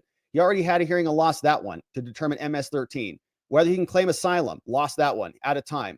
Right to appeal, lost that one. Cancel a judge's order. Nope, already 8 U.S. Code 1231 by operation of the law. Article 2, powers and the law override the withholding of removal. But in addition to that, it says Guatemala. He was not, it's Guatemala there, okay? And the judge, you call it a scrivener's error. Okay, how come the judge corrected August to July in the same order, but he didn't correct Guatemala to El Salvador? What are you talking? Are you kidding me? In the conclusion, you can't say that Guatemala would be safe, so he can't send him to Guatemala. Therefore, withholding of removal is granted for Guatemala, which was referenced in the conclusion, and that's what it was for.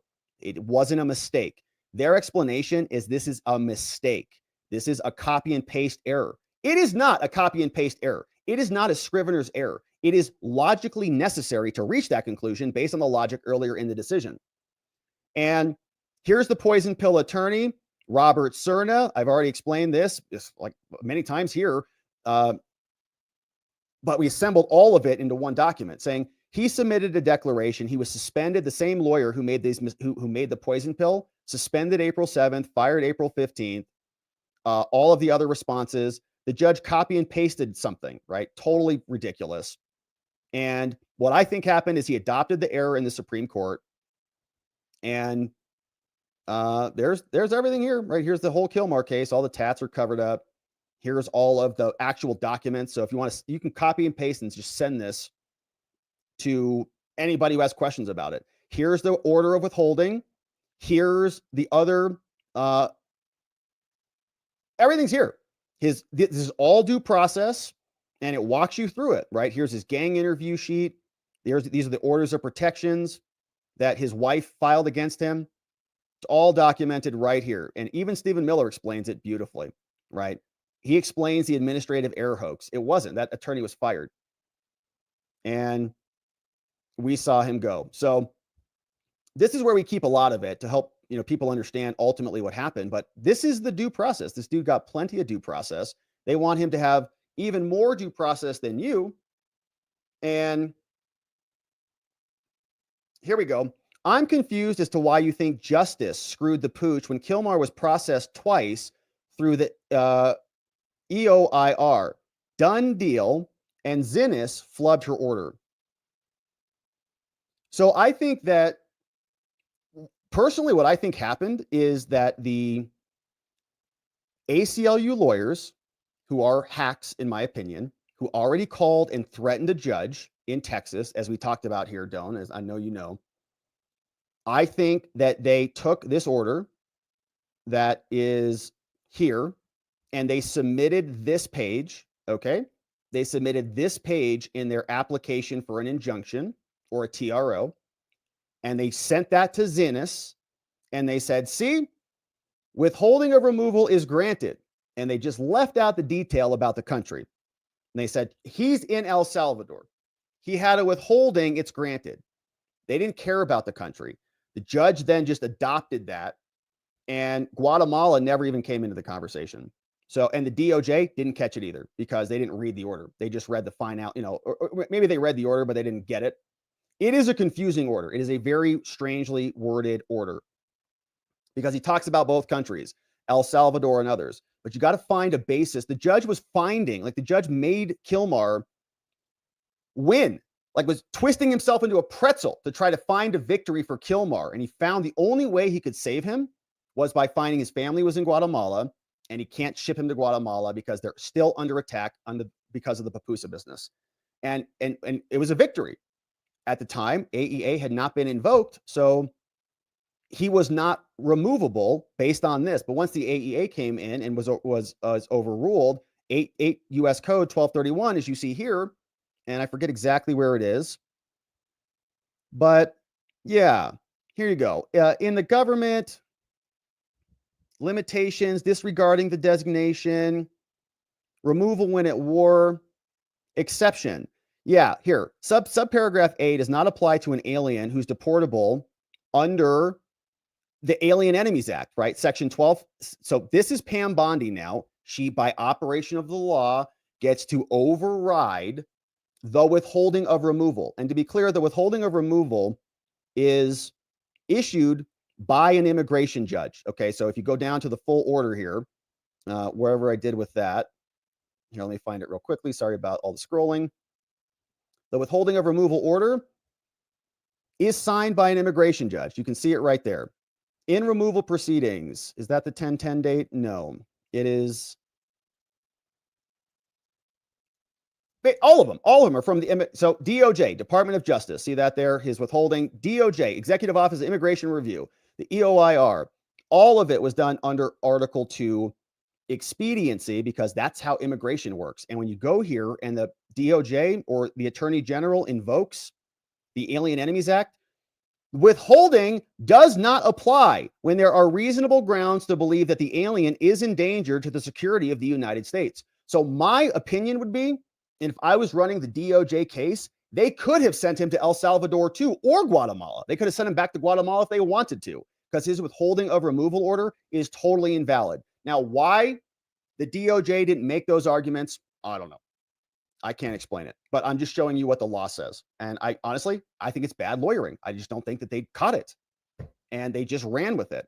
But and the argument should be made, okay? Even if you don't buy the argument, you should definitely make the argument. You never say, oh, we admit there's an administrative error here, ever. Never happens. We read that here. We're like, what the hell? What kind of attorney is even saying that? We admit, Your Honor, he shouldn't have been removed. You never say that, okay? You always make the argument, and there always is an argument, and it's right here. It's in the law. Pam Bondi, by operation of this subsection, says here's an exception to withholdings of removal. It's when there's reasonable grounds that you're a danger to the security of the United States. Already adjudicated to be MS-13, appealed it, lost it, had 2 adjudications on his MS-13 status. That's enough. Now, the DOJ screwed it up. They didn't make any of those arguments because poison pill attorney just accepted it, and the DOJ ran with it. I think it was just a mistake from the DOJ. I would have made an entirely different argument and probably would have been more successful. Clark, what's up? Thank you, Clark, for bringing in 20 new members as we wrap up the day. Thank you, Clark. Super generous. Thank you, everybody, for bringing all these people in. We got SoCal Boho Gal is here. Nikki is here. Core Scott is here. We got DH is here. LMF3, welcome. Bruce Koretz. We got Kevin Alcivar. What's up, Julia Seether? We got Josh is here. And what's up, man? Good to see you, Tony Haymuck. It's super nice of you to say that. We got Josh. What's up, Cameron B? AI Mr. Wick. Seriously, America? Question mark. Tina Sworn, Gina W, Higher Frequency. What's up, Chris Rushing? Sandy Fisher, Matthew Crawford, Phaedra Rosengarth, and Tanya Butner. Gifted membos in the house. Yeah, and the nitwit attorney, he wasn't a nitwit, I don't think. That attorney was a poison pill attorney. I think he's going to end up at some big law firm. He got fired. Give him a year. Iraz Ruvani, hang on to that name. He's going to end up at some big liberal law firm or at the ACLU. I think the ACLU lawyers went to him. He adopted their mistake, made that part of the record, and then that was part of the record moving its way up. This is why you can't let stuff get a part of the record, right? To be made part of the record unless it's useful. So, and I just think the DOJ just screwed it up. Many attorneys have read that order and they don't get it. And by the way, if they have a better explanation for me, I'm open to it. But their explanation is the following arguments: that the Supreme Court made an order based on the DOJ's erroneous interpretations. In other words, the DOJ adopted it after they fired the attorney. But that doesn't explain the logic of the 1010 order. Why did the judge say Guatemala there? They can't explain that. There's no addendum. There's no correction. There's nothing in the record where the judge issued anything. The DOJ judge, David Jones, didn't issue an order to show cause. Where is he? He's not upset. He's not saying, how dare you violate my order? Because his order wasn't violated. Because he was sent to El Salvador. His order said, don't send him to Guatemala. That judge should be ordering to show cause, ordering everybody, throwing a fit. But his order wasn't violated. So they took it to a different judge. And if that judge's order was violated, why didn't they just bring it in the DOJ? Bring it in that judge, in front of that judge. Judge, your order is violated. You said, don't send him to El Salvador. He's in El Salvador. Do something about it. They didn't. They took it to Zenas, okay, who's a forum shopped judge, and they made up a claim that withholding of removal applied to Kilmar when it didn't. It applied, yeah, maybe it did to Guatemala, but it was also overridden by operation of the law. So the whole thing was a scam, and the DOJ dropped the ball on it. They should have at least made the arguments, right? You would never admit anywhere. And Iraz Ruvani was fired for that, and for good reason. And Stephen Miller knows what's up. But once you make the record and kind of you have several people standing by the record, you can't suddenly reverse courses. Like, actually, what we meant to say was, because that invites a whole nother problem with discovery and all the things, which is where we're at anyways. Like, we're already getting into discovery as it stands. And Trump's main position has been, we can do it. The justification to get there, how we do it, is outside of the purview. Like, we don't have to answer your questions, right? We're not responsible. We don't report to you, Judge Zenas. So get out of here. And the Supreme Court, I think, said that too, but not in as many words, right? They just is a wishy-washy order with a bunch of conditionals on it, and everybody declared victory. If Trump is in violation of the Supreme Court's order, where are they? Why are they not screaming at him? Why can't they just come out and just say, we told you to facilitate the return of Kilmar? Where are they? Because he didn't violate their order. It's not a violation at all. They just like to say this fake scam of 9-0 Supreme Court and all this crap. And it makes me frustrated and angry because they know what they're doing. They just know that people don't really understand the concept of due process because it's very dynamic. Even lawyers don't understand due process. Okay, we go through a lot of training on substantive due process and procedural due process and all these different tests and everything. It's very complicated. So for them to come out and say, you're denying due process, it's like you're agitating people on something that is not true. And you know that, and you're a lawyer, and you should have a higher, sense of integrity in your arguments, but they don't. And they know that many people aren't going to care. They're just going to regurgitate this. Well, I thought the Supreme Court said this. Read it. That's not what they said. And if that's what they said, where are they? Like, why are they not screaming at Trump? Why is there not a more clear order? Is that what they said? And that's the end of it? I don't think so. I think we're on the right side of this one. I wish the DOJ would have had a better performance out there. And I think they're getting their bearings straight, to be honest with you. They just got caught. Hey, what's up? Jen Griffin says, arrest them all. We're working on it, Jen. Hey, Satellite Boy, what's up? Progressives are the shallowest people on the planet. It's true. George, you wouldn't want a whole bunch of experienced farmers coming into the nation. No, we hate food and eating healthy food. Definitely. Hey, Marianne says, I'm sorry I'm behind. But did the Episcopal aliens say over the 40 years they served 110K and they were getting 50 million in money from the taxpayers? Yeah, that's what they said annually. 50 million a year to resettle refugees, as long as they're not white people. Hey, what's up, TJ King? Says Hunter got married in South Africa? What? They met South African immigrant. Oh, Melissa Cohen, his new wife, is great. And TJ King. The best metaphor for the Democratic Party was son of convicted Senator Bob Menendez doing the tush push. What the heck is going on here? Is that what that was? The tush push? Is that what's happening at that arena? Oh, I don't know. All right, good stuff. Great to see our friends on X. And my friends, thank you for joining us on this amazing Monday. I hope your week is off to a beautiful start. We are going to leave it there on the day, and we appreciate you being here and joining us. As we round it out, let's say hello to our amazing mods and meme smiths before we call it a day.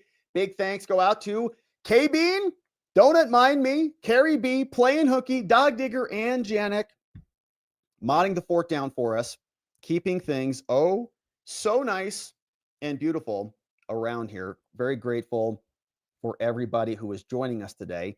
But that is where we will leave it here. We are going over to Locals, watchingthewatchers.locals.com for our members only after party. We'd love it if you became a member.